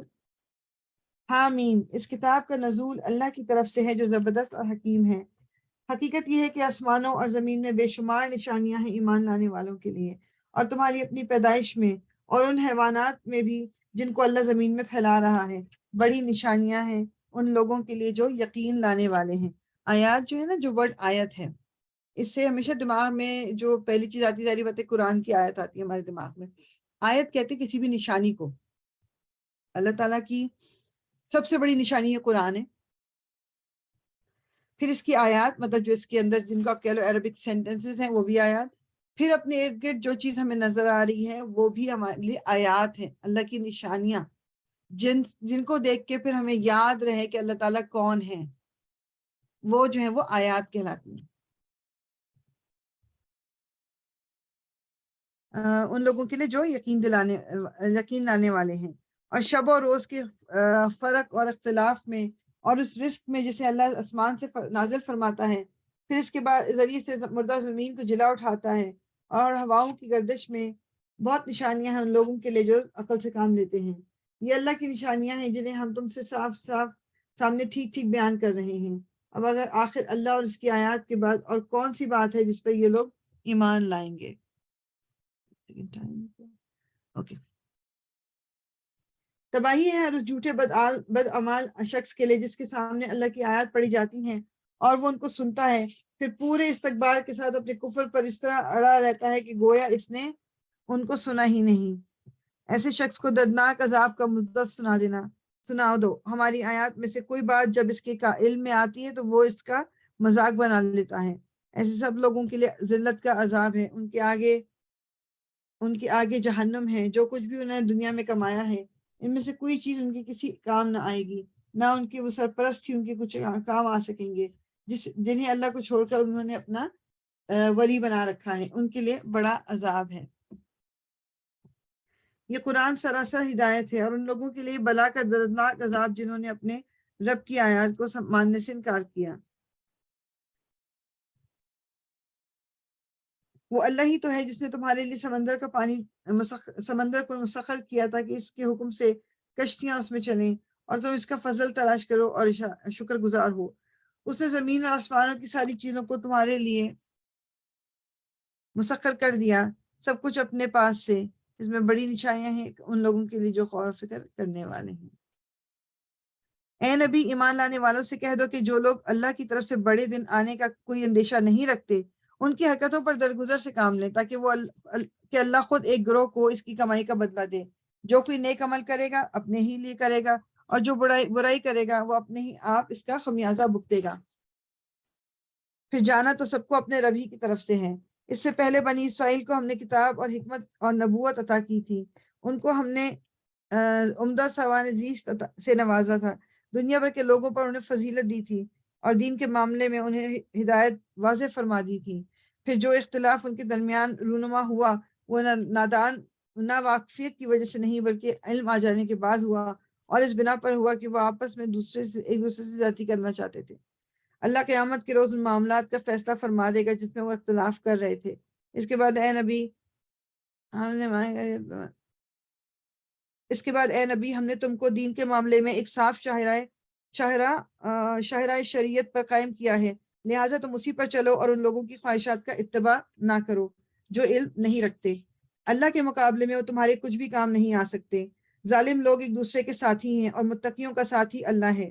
یہ بصیرت کی روشنیاں ہیں سب لوگوں کے لیے، اور ہدایت اور رحمت ان لوگوں کے لیے جو یقین لائیں. کیا وہ لوگ جنہوں نے برائیوں کا ارتکاب کیا ہے یہ سمجھے بیٹھے ہیں کہ ہم انہیں اور ایمان لانے والوں اور نیک عمل کرنے والوں کو ایک جیسا کر دیں گے کہ ان کا جینا اور مرنا یکساں ہو جائے؟ بہت برے حکم ہیں جو یہ لگاتے ہیں. اللہ نے تو آسمانوں اور زمین کو برحق پیدا کیا اور اس لیے کیا کہ ہر متنفس کو اس کی کمائی کا بدلہ دیا جائے. لوگوں پر ظلم ہرگز نہ کیا جائے. پھر کیا تم نے کبھی اس شخص کے حال پر بھی غور کیا جس نے اپنی خواہش نفس کو اپنا خدا بنا لیا؟ یہ جو ہے نا، یہ بہت اس کی میں عربی بھی پڑھ دیتی ہوں. افرأیت من اتخذ الہہ ہواہ، کیا تم نے کسی ایسے شخص کو دیکھا کہ جس نے اپنی خواہش نفس کو اپنا خدا بنا لیا؟ یہ جو خدا بنانے والی بات ہے، مجھ سے کوئی اگر کہے گا یا آپ سے میں کہوں گی تو ہم فوراً یہ کہیں گے کہ نہیں، میں نے تو کسی کو خدا نہیں بنایا، میں تو ایک اللہ کو مانتی ہوں. میں ایک خدا، مطلب اس کو جو میں مسلمان ہوں، میں نے کلمہ پڑھا ہوا، ہم ساری یہ باتیں کریں گے. تو اللہ تعالیٰ نے یہ کیا کہا ہے کہ جس نے اپنی خواہش نفس کو اپنا خدا بنا لیا. ہمارے گھروں میں بت نہیں ہے. میں نے پہلے بھی ذکر کیا نا کہ ہم الحمدللہ مسلمان ہیں. کبھی کبھی میری جو خواہش نفس، مطلب میری جو اپنی خواہشات ہیں، وہ اتنی اسٹرانگ ہو جاتی ہیں کہ پھر اللہ تعالیٰ کے احکام کے اوپر آ جاتی ہیں. پھر میں وہ کام کرتی ہوں, میں وہ چیز کرتی ہوں کہ جو میرا دل چاہ رہا ہوتا ہے. اس کو پھر ہم کہیں گے کہ جی اس نے اپنی خواہش نفس کو اپنا خدا بنا لیا ہے, اور اللہ نے علم کے باوجود اسے گمراہی میں پھینک دیا اور اس کے دل اور کانوں پر مہر لگا دی اور اس کی آنکھوں پر پردہ ڈال دیا. کہ جب انسان اپنی خواہشات کو فالو کرتے کرتے کرتے جب حد سے بڑھ جاتا ہے, جب حد سے بالکل گزر جاتا ہے, پھر وہ وقت ہوتا ہے کہ جب اللہ تعالیٰ جو ہے اس کے دل اور کانوں پر مہر لگا دیتے ہیں, آنکھوں پہ پردہ. یہ نہیں ہوتا کہ اس کو نظر آنا بند ہو گیا, کیا اس کو پھر حقیقت نظر نہیں آتی, وہ سامنے ہوگی اس کی چیز. آپ مطلب اس کو قرآن کی کوئی آیت بتائی جائے گی, اس کو کوئی سچی بات بتائی جائے گی تو اس کو وہ بھی سمجھ نہیں آئے گی. ایسے لوگ ہم سب, مطلب اللہ نہ کرے کہ ہم میں سے کوئی بھی اس پوائنٹ پہ اللہ تعالیٰ ہم سب کو محفوظ رکھے, لیکن ایسے لوگ ہیں ہمارے ارد گرد ہی ہیں. اللہ کے بعد اب اور کون ہے جو اسے ہدایت دے؟ کیا تم لوگ کوئی سبق نہیں لیتے؟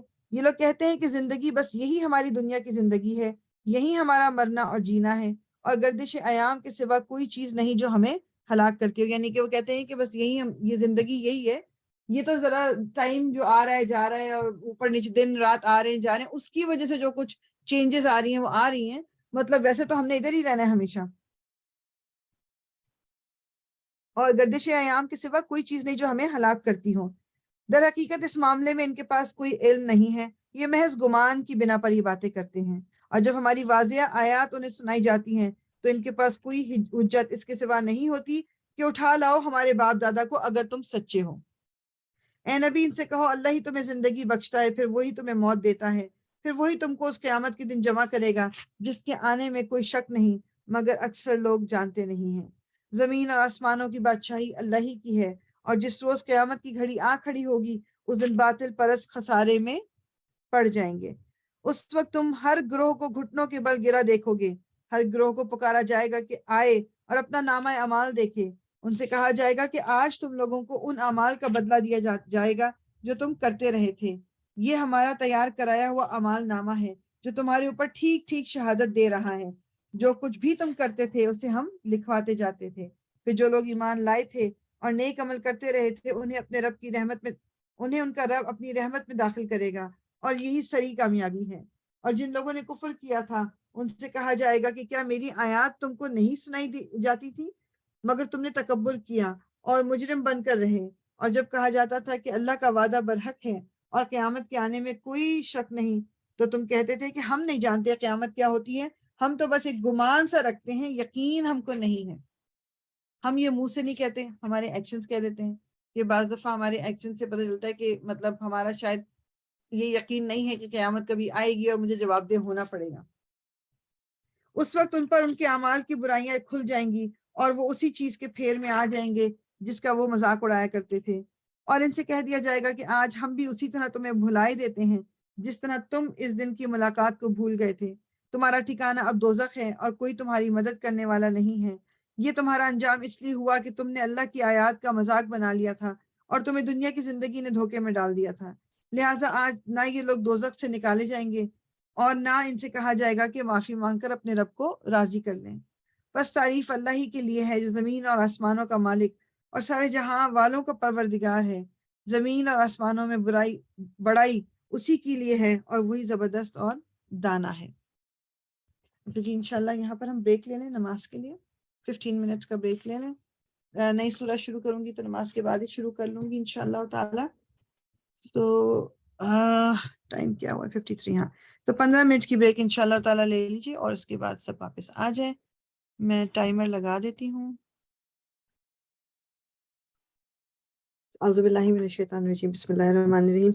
سورہ احقاف, یہ اس میں کہتے ہیں کہ ایک تاریخی واقعے سے متعین ہو جاتا ہے جس کا ذکر آیا نمبر 29 سے 32 میں آیا ہے. ان آیات میں جنوں کے آنے, جن جو ہیں ان کے آنے اور قرآن سن کر واپس آنے کا جو واقعہ بیان ہوا ہے وہ حدیث اور سیرت کی متفقہ علیہ روایات کی روح سے اس وقت پیش آیا جب نبی کریم صلی اللہ علیہ وسلم, یہ سیرہ واقعہ ہے نا کہ رسول اللہ صلی اللہ علیہ وسلم جو ہیں وہ طائف گئے تھے ایسے وقت میں جب مکہ والوں کی جو بدتمیزیاں آپ کہہ رہی ہیں, مکہ والوں کے جو ظلم تھے وہ بڑھتے چلے جا رہے تھے, تو آپ گئے تھے طائف کی طرف، کہ اگر وہاں کے لوگ جو ہیں، کیونکہ طائف اور مکہ کی دونوں ٹوین سٹیز کہا جاتا ہے، یہ اگر وہاں کے جو لیڈرز ہیں اور وہاں کے جو قبیلے ہیں، اگر انہوں نے دین کی بات کو، اسلام کی بات کو مان کے وہ مسلمان ہو گئے، تو پھر ایک یعنی ایک اسٹرینتھ ہو جائے گی، اور رسول اللہ صلی اللہ علیہ وسلم کو ایک دل کو مطلب تقویت ہوگی، اور مطلب ان کو ایک سپورٹ مل جائے گی۔ تو وہاں پر ہم سب جانتے ہیں، ہم تو بچپن سے یہ سنتے آئے نا واقعہ کہ طائف والوں نے آپ کے ساتھ بہت برا سلوک کیا تھا، آپ کو مطلب بات ماننے سے انکار کر دیا، اور پھر آپ کو نکال دیا، اور جب تک آپ جا رہے تھے تو پیچھے جو آپ کے پیچھے کچھ وہ جو ہوتے ہیں نا کہ اوباش قسم کے جو کچھ لڑکے ہوتے ہیں وہ آپ کے پیچھے لگا دیے وہ، اور آپ پہ پتھروں کی بھی بارش، مطلب پتھر آپ کو کنکر مار رہے تھے، پتھر مار رہے تھے، اور آپ کو اس حد تک زخمی آپ کے پیر ہوئے کہ آپ کے جو جوتے تھے وہ خون سے بھر کے مطلب وہ اتنے ہوئے کہ پھر وہ چپک گئے تھے آپ کے پیروں کے ساتھ۔ تو آپ بہت دکھی حالت میں، بہت تکلیف کے بعد آپ وہاں سے تھوڑا سا باہر نکل کے اپنی جگہ جہاں ریسٹ کیا تھا، تو وہاں پر آپ تلاوت قرآن کی کر رہے تھے، تو وہ کہتے ہیں کہ یہ سورہ احقاف کی شاید آیات تھیں کیا، کہ جس میں قرآن جنوں کا ایک گروہ وہاں سے گزر رہا تھا، اور وہ یہ قرآن سن کے وہ مسلمان ہوا تھا، پھر انہوں نے واپس جا کے جو ہے اپنے اور جو باقی کے قبیلہ تھا پورے جنوں کا، ان کو سنایا تھا۔ تو اس کے بیک گراؤنڈ میں وہ ایک واقعہ ہے، وہ یہ بیسیکلی ہاں یہ تقریباً وہی ٹائم ہے، یہ جو 10ویں یا 11ویں جو نبوت کا 10واں سال ہے، اور مطلب وہ بیسیکلی دیکھیں 11واں سال جو نبوت کا ہے وہ تو ہم پہلے بھی پڑھ چکے ہیں کہ رسول اللہ صلی اللہ علیہ وسلم پہ بہت تکلیف کا سال تھا۔ حضرت ابو طالب کی بھی اس وقت ڈیتھ ہوئی، اور حضرت خدیجہ کی بھی 6 مہینے کے ڈفرنس سے ان دو لوگوں کی ڈیتھ ہوگی، اور پھر یہ واقعہ طائف والا جو ہے یہ بھی ہو گیا۔ تو اس کے بعد یہ اللہ تعالیٰ نے پھر خیر ہم پھر اسراء اور معراج کا واقعہ بھی ہوا، اللہ تعالیٰ نے ان کو تقویت رسول اللہ صلی اللہ علیہ وسلم کو دینے کے لیے۔ انشاءاللہ اس کو ہم دیکھ لیتے ہیں۔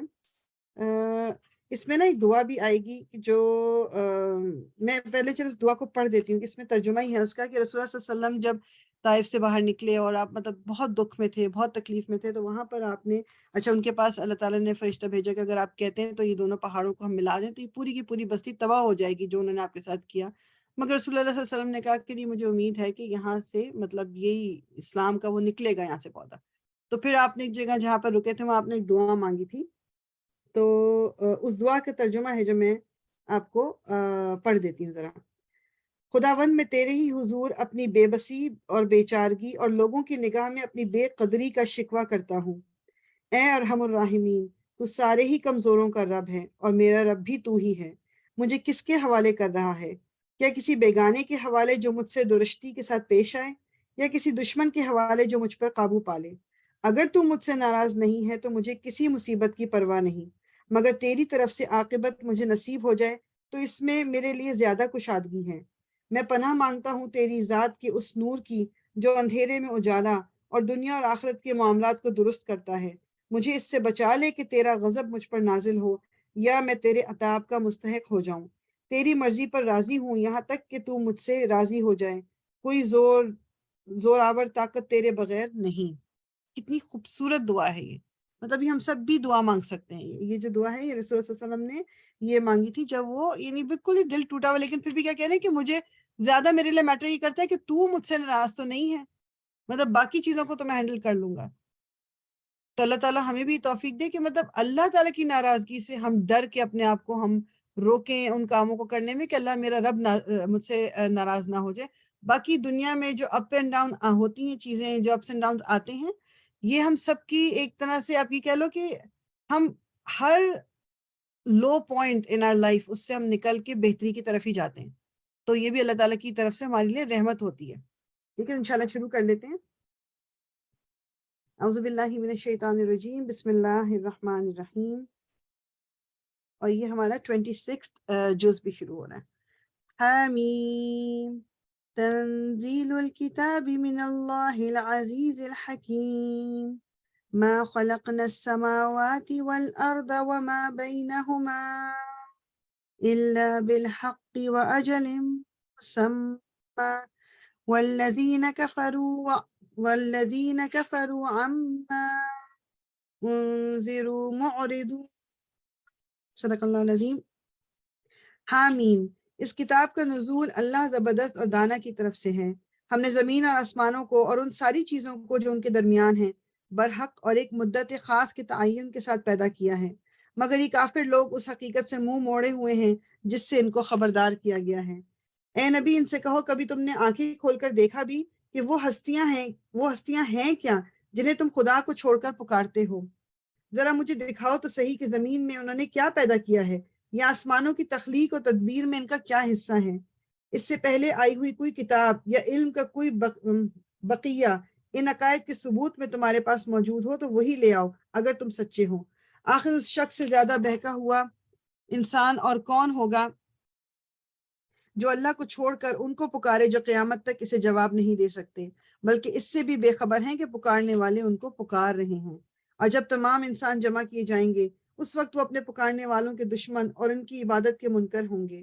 ان لوگوں کو جب ہماری صاف صاف آیات سنائی جاتی ہیں اور حق ان کے سامنے آ جاتا ہے تو یہ کافر لوگ اس کے متعلق کہتے ہیں کہ یہ تو کھلا جادو ہے۔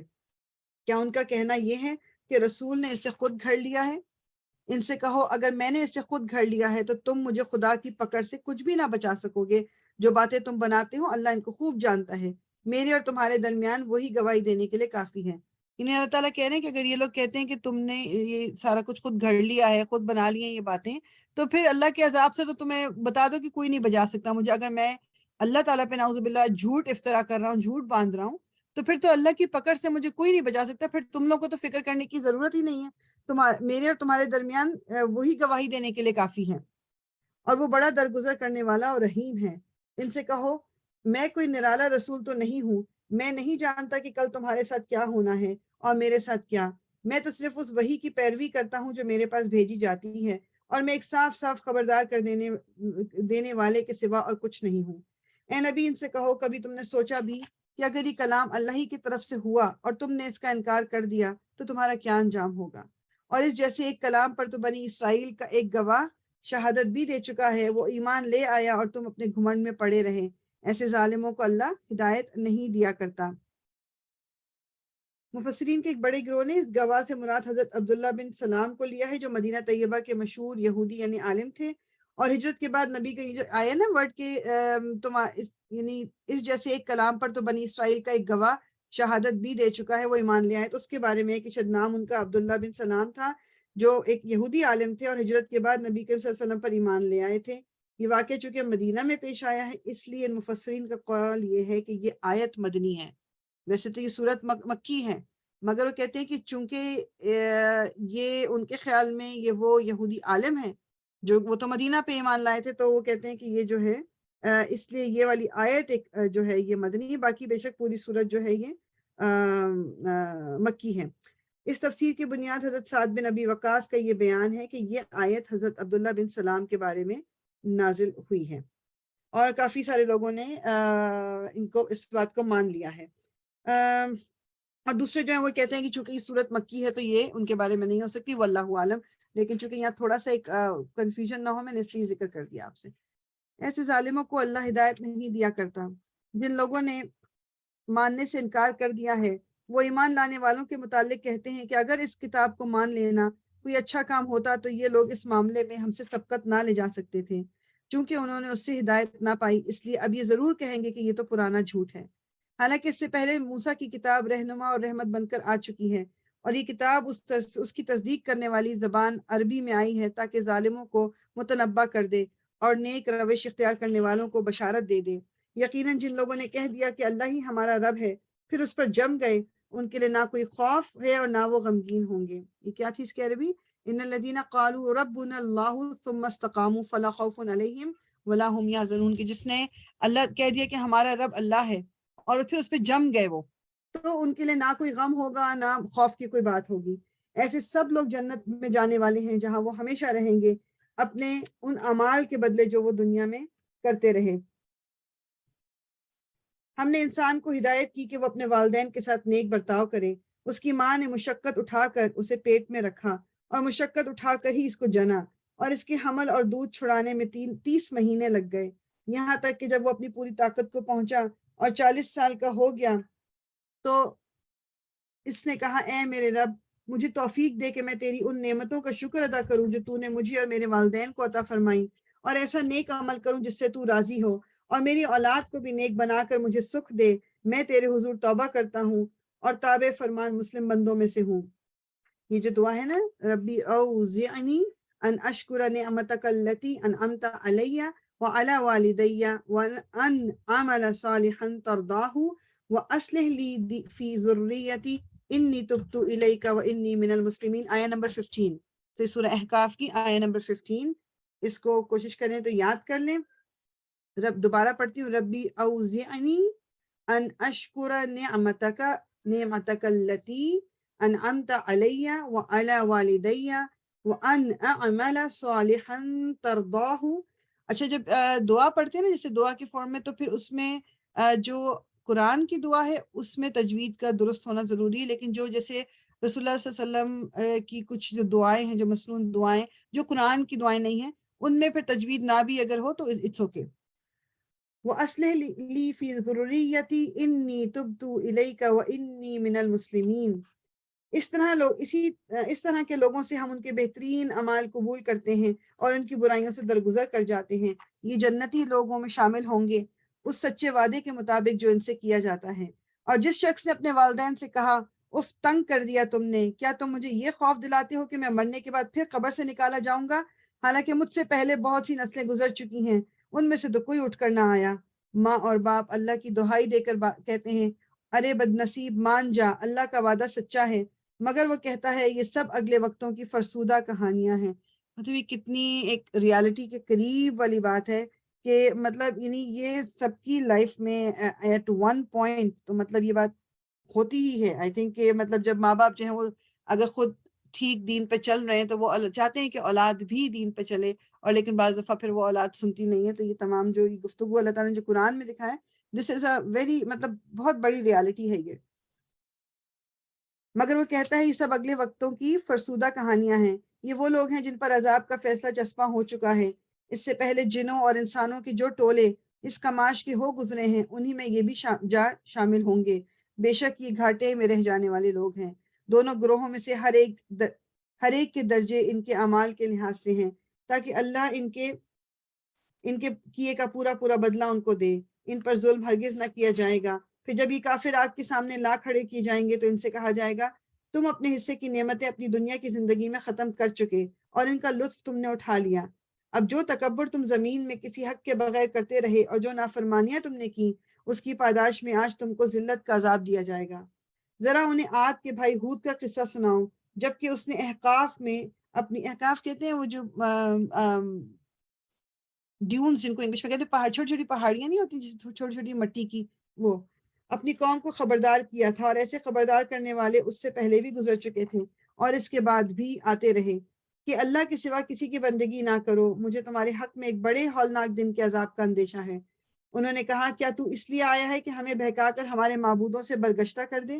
اچھا تو لے آ اپنا وہ عذاب جس سے تو ہمیں ڈراتا ہے، اگر واقعی تو سچا ہے.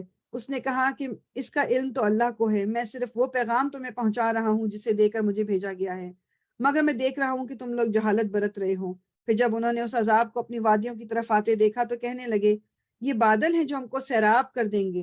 نہیں، بلکہ یہ وہی چیز ہے جس کے لیے تم جلدی مچا رہے تھے. مگر دور سے جیسے انہوں نے بادل دیکھے تو ان کو لگا کہ یہ وہی، مطلب یہ بادل جو ہے ہمارے لیے بارش لے کے آئیں گے. مطلب گھنے بادلوں کو دیکھ کے ان کو ایک اچھائی کی وہ لگی، لیکن اللہ تعالیٰ کیا کہہ رہے ہیں، وہ تو عذاب والے بادل تھے. بلکہ یہ وہی چیز ہے جس کے لیے تم جلدی مچا رہے تھے. یہ ہوا کا طوفان ہے جس میں دردناک عذاب چلا آ رہا ہے. اپنے رب کے حکم سے ہر چیز کو تباہ کر ڈالے گا.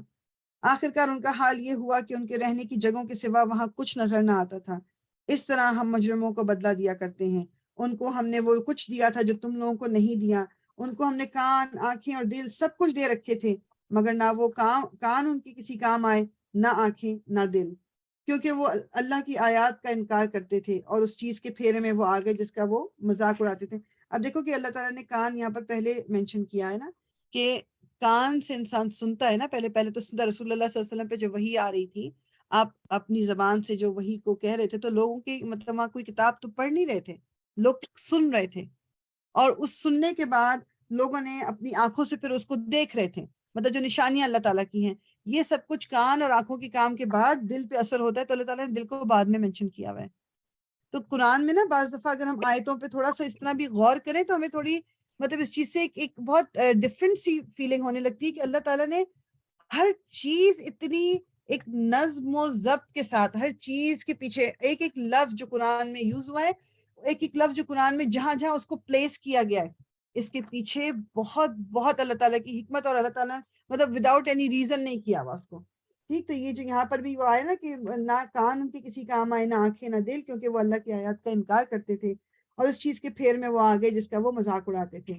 تمہارے گرد و پیش کے علاقوں میں بہت سی بستیوں کو ہم ہلاک کر چکے ہیں. ہم نے اپنی آیات بھیج کر بار بار طرح طرح سے ان کو سمجھایا، شاید کہ وہ باز آ جائیں. پھر کیوں نہ ان ہستیوں نے ان کی مدد کی جنہیں اللہ کو چھوڑ کر انہوں نے تقرب اللہ کا ذریعہ سمجھتے ہوئے معبود بنا لیا تھا، بلکہ وہ تو ان سے ہو ہی گئے تھے، اور یہ تھا ان کے جھوٹ اور ان بناوٹی عقیدوں کا انجام جو انہوں نے گھڑ رکھے تھے. اور وہ واقعہ بھی قابل ذکر ہے. اب یہ وہ والا واقعہ جو میں پہلے ذکر کیا نا، جنوں والا جو ہے، اب یہاں سے وہ شروع ہو رہا ہے. اور وہ واقعہ بھی قابل ذکر ہے جب ہم جنوں کے ایک گروہ کو تمہاری طرف لے آئے تھے تاکہ ایک قرآن سنیں. جب وہ اس جگہ پہنچے جہاں تم قرآن پڑھ رہے تھے تو انہوں نے آپس میں کہا خاموش ہو جاؤ. پھر جب وہ پڑھا جا چکا تو وہ خبردار کرنے والے بن کر اپنی قوم کی طرف پلٹے. انہوں نے جا کر کہا اے ہماری قوم کے لوگوں، ہم نے ایک کتاب سنی ہے جو موسیٰ کے بعد نازل کی گئی ہے، تصدیق کرنے والی ہے اپنے سے پہلے آئی ہوئی کتابوں کی، رہنمائی کرتی ہے حق اور راہ راست کی طرف. اے ہماری قوم کے لوگوں، اللہ کی طرف بلانے والے کی دعوت قبول کر لو اور اس پر ایمان لے آؤ. اللہ تمہارے گناہوں سے درگزر فرمائے گا اور تمہیں عذاب علیم سے بچائے گا. اور جو کوئی اللہ کے دائی کی بات نہ مانے، وہ نہ زمین میں خود کوئی بلبوتا رکھتا ہے کہ اللہ کو زج کر دیں، اور نہ اس کے کوئی ایسے حامی اور سرپرست ہیں کہ اللہ سے اس کو بچا لیں. ایسے لوگ کھلی گمراہی میں پڑے ہوئے ہیں. اور کیا ان لوگوں کو یہ سجھائی نہیں دیتا کہ جس خدا نے یہ زمین اور آسمان پیدا کیے ہیں اور ان کو بناتے ہوئے جو نہ تھکا، وہ ضرور اس پر قادر ہے کہ مردوں کو جلا اٹھائے؟ کیوں نہیں؟ یقیناً وہ ہر چیز کی قدرت رکھتا ہے. جس روز یہ کافر آگ کے سامنے لائے جائیں گے، اس وقت ان سے پوچھا جائے گا کیا یہ حق نہیں ہے؟ یہ کہیں گے ہاں ہمارے رب کی قسم یہ واقعی حق ہے. اللہ فرمائے گا اچھا تو اب عذاب کا مزہ چکھو اپنے اس انکار کی پاداش میں جو تم کرتے رہے تھے. بس اے نبی صبر کرو جس طرح اولو العزم رسولوں نے صبر کیا، اور ان کے معاملے میں جلدی نہ کرو. جس روز یہ لوگ اس چیز کو دیکھ لیں گے جس کا انہیں خوف دلایا جا رہا ہے، تو انہیں یوں معلوم ہوگا کہ جیسے دنیا میں دن کی ایک گھڑی بھر سے زیادہ نہیں رہے تھے. بات پہنچا دی گئی، اب کیا نافرمان لوگوں کے سوا اور کوئی ہلاک ہوگا؟ فَهَلْ يُهْلَكُ إِلَّا الْقَوْمُ الْفَاسِقُونَ. اللہ تعالیٰ ہمیں ان لوگوں میں شامل نہ فرمائے. آمین رب العالمین. میں ذرا دوسری جلد لے لوں.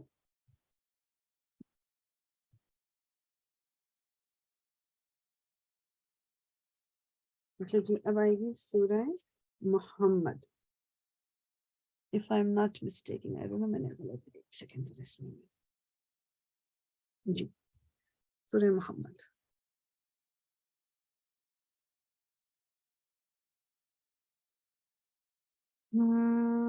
اس وہ کہتے ہیں کہ اس کا جو ایک اور مشہور نام قتال بھی ہے، قتال.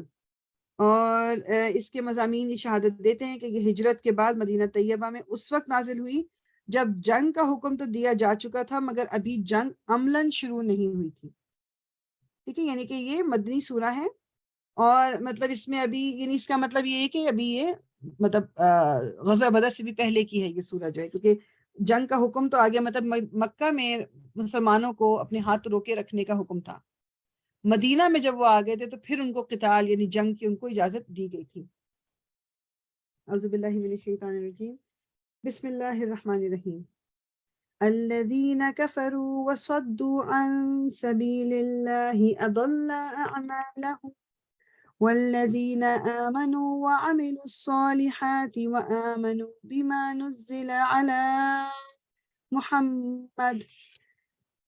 نزل على محمد وهو الحق من ربهم كفر عنهم سيئاتهم وأصلح بالهم.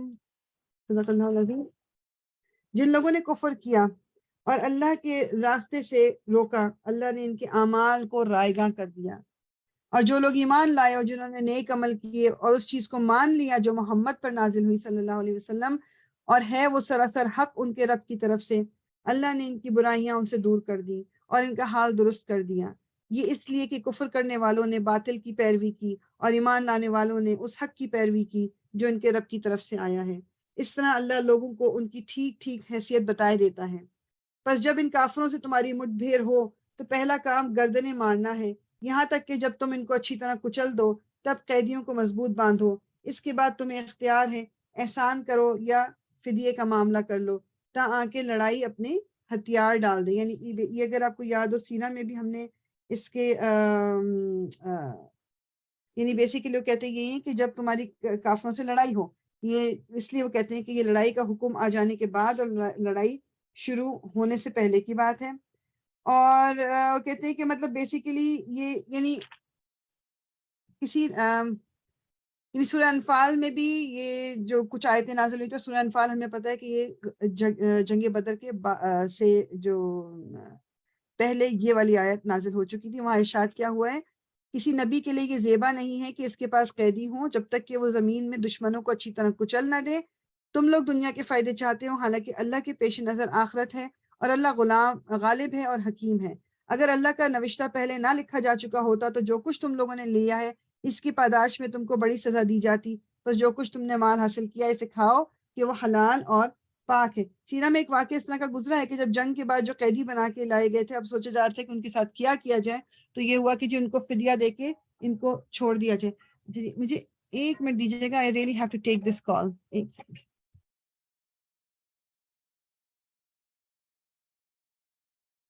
اچھا جی، تو ایک واقعہ اسی طرح پھر یہ وہ جو قیدی آئے تو ان کے بارے میں ڈسکشن ہوئی تھی. حضرت ابو بکر تھے، حضرت عمر وہاں تھے، رسول اللہ صلی اللہ علیہ وسلم کے ان کے ساتھ کیا جائے. حضرت عمر کا یہ تھا کہ ان کو قتل کر دیا جائے، مطلب ان کو سزا کے طور پہ، کیونکہ انہوں نے تو مسلمانوں کو قتل کرنے میں کوئی ایک وہ چھوڑی نہیں تھی کسر.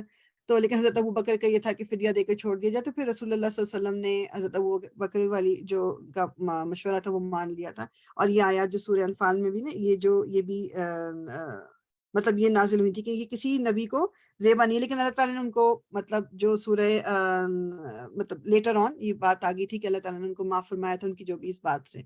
ٹھیک ہے، تو یہ تھوڑا سا ان آیات کے بارے میں ہے کہ جو یہ مطلب پہلے دین کو اسٹیبلش کرو، اس کے بعد فدیہ اور اس کی بات آئے گی، کیونکہ وہ لوگ تو دین کو ختم کرنے کے در پہ ہیں نا، وہ تو چاہتے تھے کہ اسلام کا نام و نشان مٹا دیں بالکل. ٹھیک، یہ ہے تمہارے کرنے کا کام. اللہ چاہتا تو خود ہی ان سے نمٹ لیتا، مگر یہ طریقہ اس نے اس لیے اختیار کیا تاکہ تم لوگوں کو ایک دوسرے کے ذریعے سے آزمائے. اور جو لوگ اللہ کی راہ میں مارے جائیں گے اللہ ان کے اعمال کو ہرگز ضائع نہ کرے گا. اب وہ ان کی رہنمائی فرمائے گا، ان کا حال درست کر دے گا اور ان کو اس جنت میں داخل کرے گا جس سے وہ ان کو واقف کرا چکا ہے. اے لوگوں جو ایمان لائے ہو، اگر تم اللہ کی مدد کرو گے تو وہ تمہاری مدد کرے گا اور تمہارے قدم مضبوطی سے جما دے گا. رہے وہ لوگ جنہوں نے کفر کیا ہے تو ان کے لیے ہلاکت ہے. اللہ نے ان کے اعمال کو بھٹکا دیا ہے کیونکہ انہوں نے اس چیز کو ناپسند کیا جسے اللہ نے نازل کیا ہے، لہٰذا اللہ نے ان کے اعمال ضائع کر دیے. کیا وہ زمین میں چلے پھرے نہ تھے کہ ان لوگوں کا انجام دیکھتے جو ان سے پہلے گزر چکے ہیں. اللہ نے ان کا سب کچھ ان پر الٹ دیا اور ایسے ہی نتائج ان کافروں کے لیے مقدر ہیں. یہ اس لیے کہ ایمان لانے والوں کا حامی و ناصر اللہ ہے اور کافروں کا حامی و ناصر کوئی نہیں. ایمان لانے والوں اور نیک عمل کرنے والوں کو اللہ ان جنتوں میں داخل کرے گا جن کے نیچے نہریں بہتی ہیں، اور کفر کرنے والے بس دنیا کی چند روزہ زندگی کے مزے لوٹ رہے ہیں، جانوروں کی طرح کھا پی رہے ہیں اور ان کا آخری ٹھکانہ جہنم ہے. اس میں نا ٹھیک ہے تو کافروں کی بات ہو رہی، لیکن اگر میں اور آپ اپنے آپ سے بس ایک سوال کرنا ہے. ہم نے ابھی پچھلے دنوں بھی میں کسی ایک اسپیکر تھے ان کو سن رہی تھی اور ان کو بھی سنا، جو انہوں نے ڈاکٹر اسرار نے بھی بڑی اچھے طریقے سے آپ یہ دیکھیں کہ اگر آپ اس دنیا میں زندگی اس طرح گزار رہے ہیں کہ آپ اٹھتے ہیں، آپ جاب کرتے ہیں، آپ نے گھر ہے، چیزیں، مطلب آپ کی ڈیلی کی بس آپ کا یہ ہے کہ آپ نے بلا مقصد زندگی، you have not given your self a target کہ آپ نے کچھ بہتری کا کچھ کرنا ہے یا آپ نے دنیا کے لیے کچھ کرنا ہے یا آپ نے لوگوں کے لیے کچھ کرنا ہے. اگر آپ کے پاس اس طرح کا کوئی ٹارگیٹ نہیں ہے اور آپ بس اسی طرح جیے جا رہے ہو کہ بس آپ اٹھتے ہو، کھانا کھاتے ہو، سوتے ہو، تو وہ کہتے ہیں کہ یہ تو جانور بھی کرتا ہے. جانور کو بھی کھانا مل جائے، کھانا چاہیے ہوتا ہے، اس کو ایک شیلٹر چاہیے ہوتا ہے، اور جو ایک انسانی ضروریت ہے جو سیکس کی وہ بھی اس کو مل جاتا ہے. تو اگر انسان بھی یہ 3 چیزیں کر رہا ہے تو پھر اس میں اور جانور میں فرق نہیں ہے. انسان کے پاس ایک اعلیٰ کوئی ایک فوکس ہونا چاہیے. انسان کو کچھ کرنا ہے، بغیر فوکس کی زندگی جو ہے بالکل ایسی ہے جیسے جانوروں کی زندگی. اور یہ واقعی اگر اس کو ہم سوچیں، مطلب اگر زندگی بس ایسی گزر جا رہی ہے، ہاں زیادہ سے زیادہ میرے پاس پیسے زیادہ آ جائیں یا میرے پاس گھر بہتر ہو جائے، یا مطلب that is all the focus is, تو پھر یہ ہمارے لیے سوچنے کا مقام ہے کہ اللہ تعالیٰ نے کیا مجھے صرف اسی لیے پیدا کیا تھا؟ تو مجھے وہ کسی جانور کی فارم میں پیدا کر دیتا، کیونکہ جانوروں کو بھی سب کچھ تو ملتا ہی ہے. تو اس لیے ہمیں ذرا سوچنے کی ضرورت ہے. اللہ تعالیٰ کیا کہہ رہے ہیں کہ جانوروں کی طرح کھا پی رہے ہیں اور ان کا آخری ٹھکانہ جہنم ہے.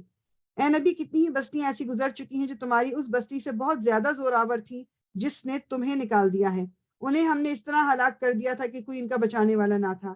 بھلا کہیں ایسا ہو سکتا ہے کہ جو اپنے رب کی طرف سے ایک صاف اور صریح ہدایت پر ہو وہ ان لوگوں کی طرح ہو جائے جن کے لیے ان کا برا عمل خوشنما بنا دیا ہے اور وہ اپنی خواہشات کے پیرو بن گئے ہیں؟ پرہیزگاروں کے لیے جس جنت کا وعدہ کیا گیا ہے اس کی شان تو یہ ہے کہ اس میں نہریں بہ رہی ہوں گی، نتھرے ہوئے پانی کی نہریں بہ رہی ہوں گی، ایسے دودھ کی جس کے مزے میں ذرا فرق نہ آیا ہوگا، نہریں بہ رہی ہوں گی ایسی شراب کی جو پینے والوں کے لیے لذیذ ہوگی، نہریں بہ رہی ہوں گی صاف شفاف شہد کی، اس میں ان کے لیے ہر طرح کے پھل ہوں گے اور ان کے رب کی طرف سے بخشش۔ کیا وہ شخص جس کے حصے میں یہ جنت آنے والی ہے ان لوگوں کی طرح ہو سکتا ہے جو جہنم میں ہمیشہ رہیں گے اور جنہیں ایسا گرم پانی پلایا جائے گا جو ان کی آنتیں تک کاٹ ڈالے گا؟ اللہ تعالیٰ ہمیں ان لوگوں میں شامل کرے جن کو ایسی جنتیں ملیں گی۔ ان میں سے کچھ لوگ ایسے ہیں جو کان لگا کر تمہاری بات سنتے ہیں اور پھر جب تمہارے پاس سے نکلتے ہیں تو ان لوگوں سے جنہیں علم کی نعمت بخشی گئی ہے پوچھتے ہیں کہ ابھی ابھی انہوں نے کیا کہا تھا۔ یہ وہ لوگ ہیں جن کے دلوں پر اللہ نے ٹھپا لگا دیا ہے اور یہ اپنی خواہشات کے پیرو بنے ہوئے ہیں۔ رہے وہ لوگ جنہوں نے ہدایت پائی ہے، اللہ ان کو اور زیادہ ہدایت دیتا ہے اور انہیں ان کے حصے کا تقوی عطا فرماتا ہے۔ اب کیا یہ لوگ بس قیامت ہی کے منتظر ہیں کہ وہ ان پر اچانک آ جائے؟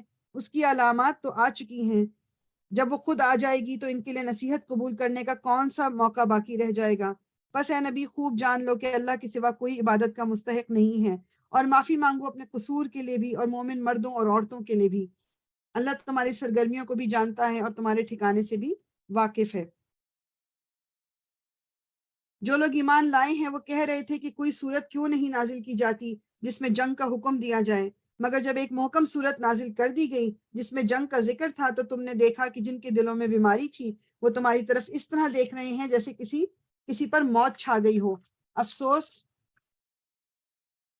ان کے حال پر، یعنی پہلے وہی بات ہے نا کہ جو لوگ جیسے یہ منافق بھی جو تھے وہ زور شور سے رسول اللہ صلی اللہ علیہ وسلم کو کہتے تھے کہ مطلب ہم آپ کے ساتھ لڑیں گے یا ہمیں بھی بتا دیں، اور یہ مطلب اللہ تعالیٰ کا حکم کا ہم انتظار کرنا۔ جب حکم وہ آ گیا تو اب تو ان کے تو دل میں ظاہری بات ہے کہ کھوٹ تھی، تو وہ پریشان ہو گئے کہ یہ اب کیا کرے وہ اس کا۔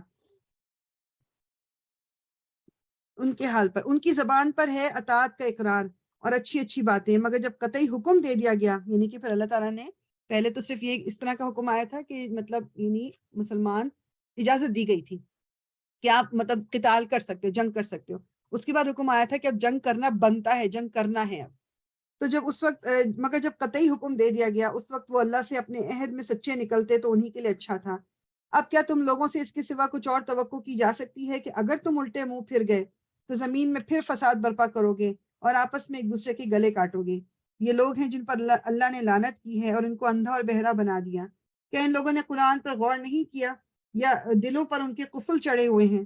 حقیقت یہ ہے کہ جو لوگ ہدایت واضح ہو جانے کے بعد اس سے پھر گئے ان کے لیے شیطان نے اس روش کو سہل بنا دیا ہے اور جھوٹی توقعات کا سلسلہ ان کے لیے دراز کر رکھا ہے۔ اسی لیے انہوں نے اللہ کے نازل کردہ دین کو ناپسند کرنے والوں سے کہہ دیا کہ بعض معاملات میں ہم تمہاری بات مانیں گے، اللہ ان کی یہ خفیہ باتیں خوب جانتا ہے۔ پھر اس وقت کیا حال ہوگا جب فرشتے ان کی روحیں قبض کریں گے اور ان کے منہ اور پیٹھوں پر مارتے ہوئے انہیں لے جائیں گے؟ یہ اسی لیے تو ہوگا کہ انہوں نے اس طریقے کی پیروی کی جو اللہ کو ناراض کرنے والا ہے اور اس کی رضا کا راستہ اختیار کرنا پسند نہ کیا۔ اسی بنا پر اس نے ان کے سب اعمال ضائع کر دیے۔ کیا وہ لوگ جن کے دلوں میں بیماری ہے یہ سمجھے بیٹھے ہیں کہ اللہ ان کے دلوں کی کھوٹ ظاہر نہیں کرے گا؟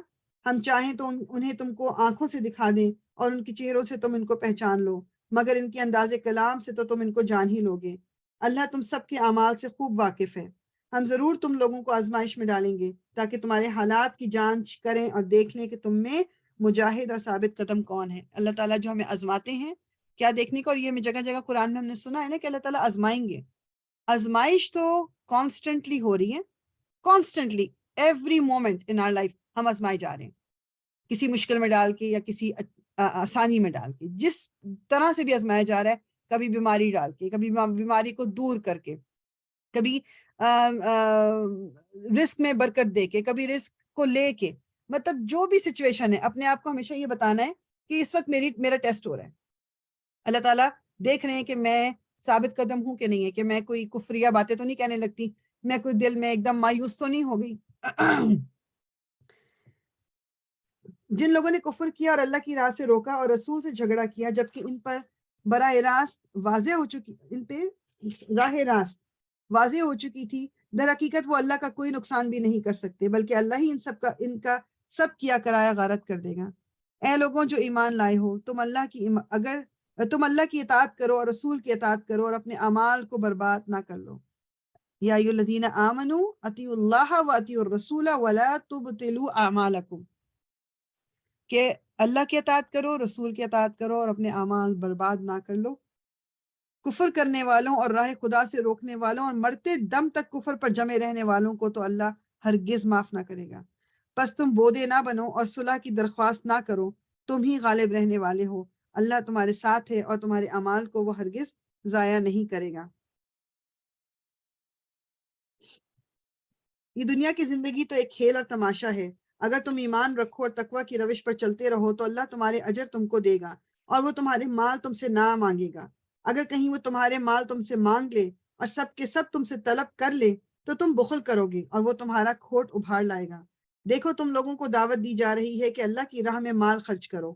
اس پر تم میں سے کچھ لوگ ہیں جو بخل کر رہے ہیں، حالانکہ جو بخل کرتا ہے وہ در حقیقت اپنے آپ ہی سے بخل کر رہا ہے.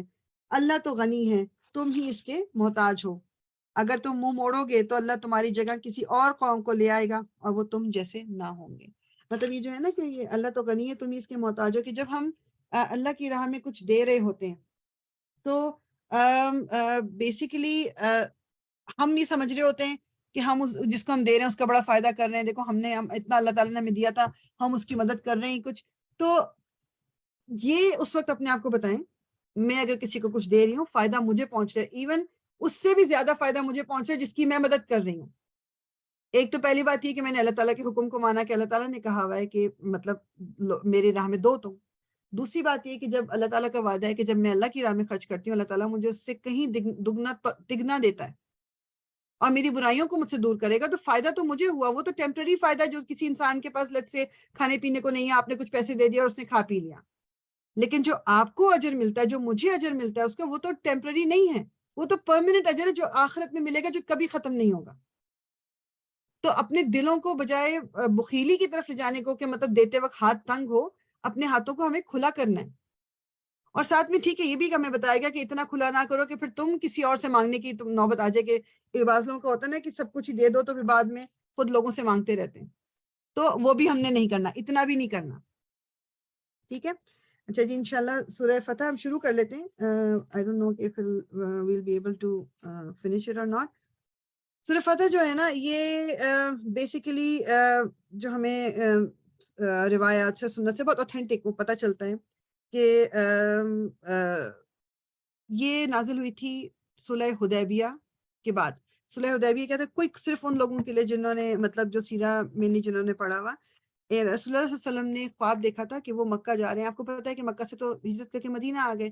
انہوں نے خواب دیکھا کہ وہ مکہ گئے ہیں عمرہ کرنے.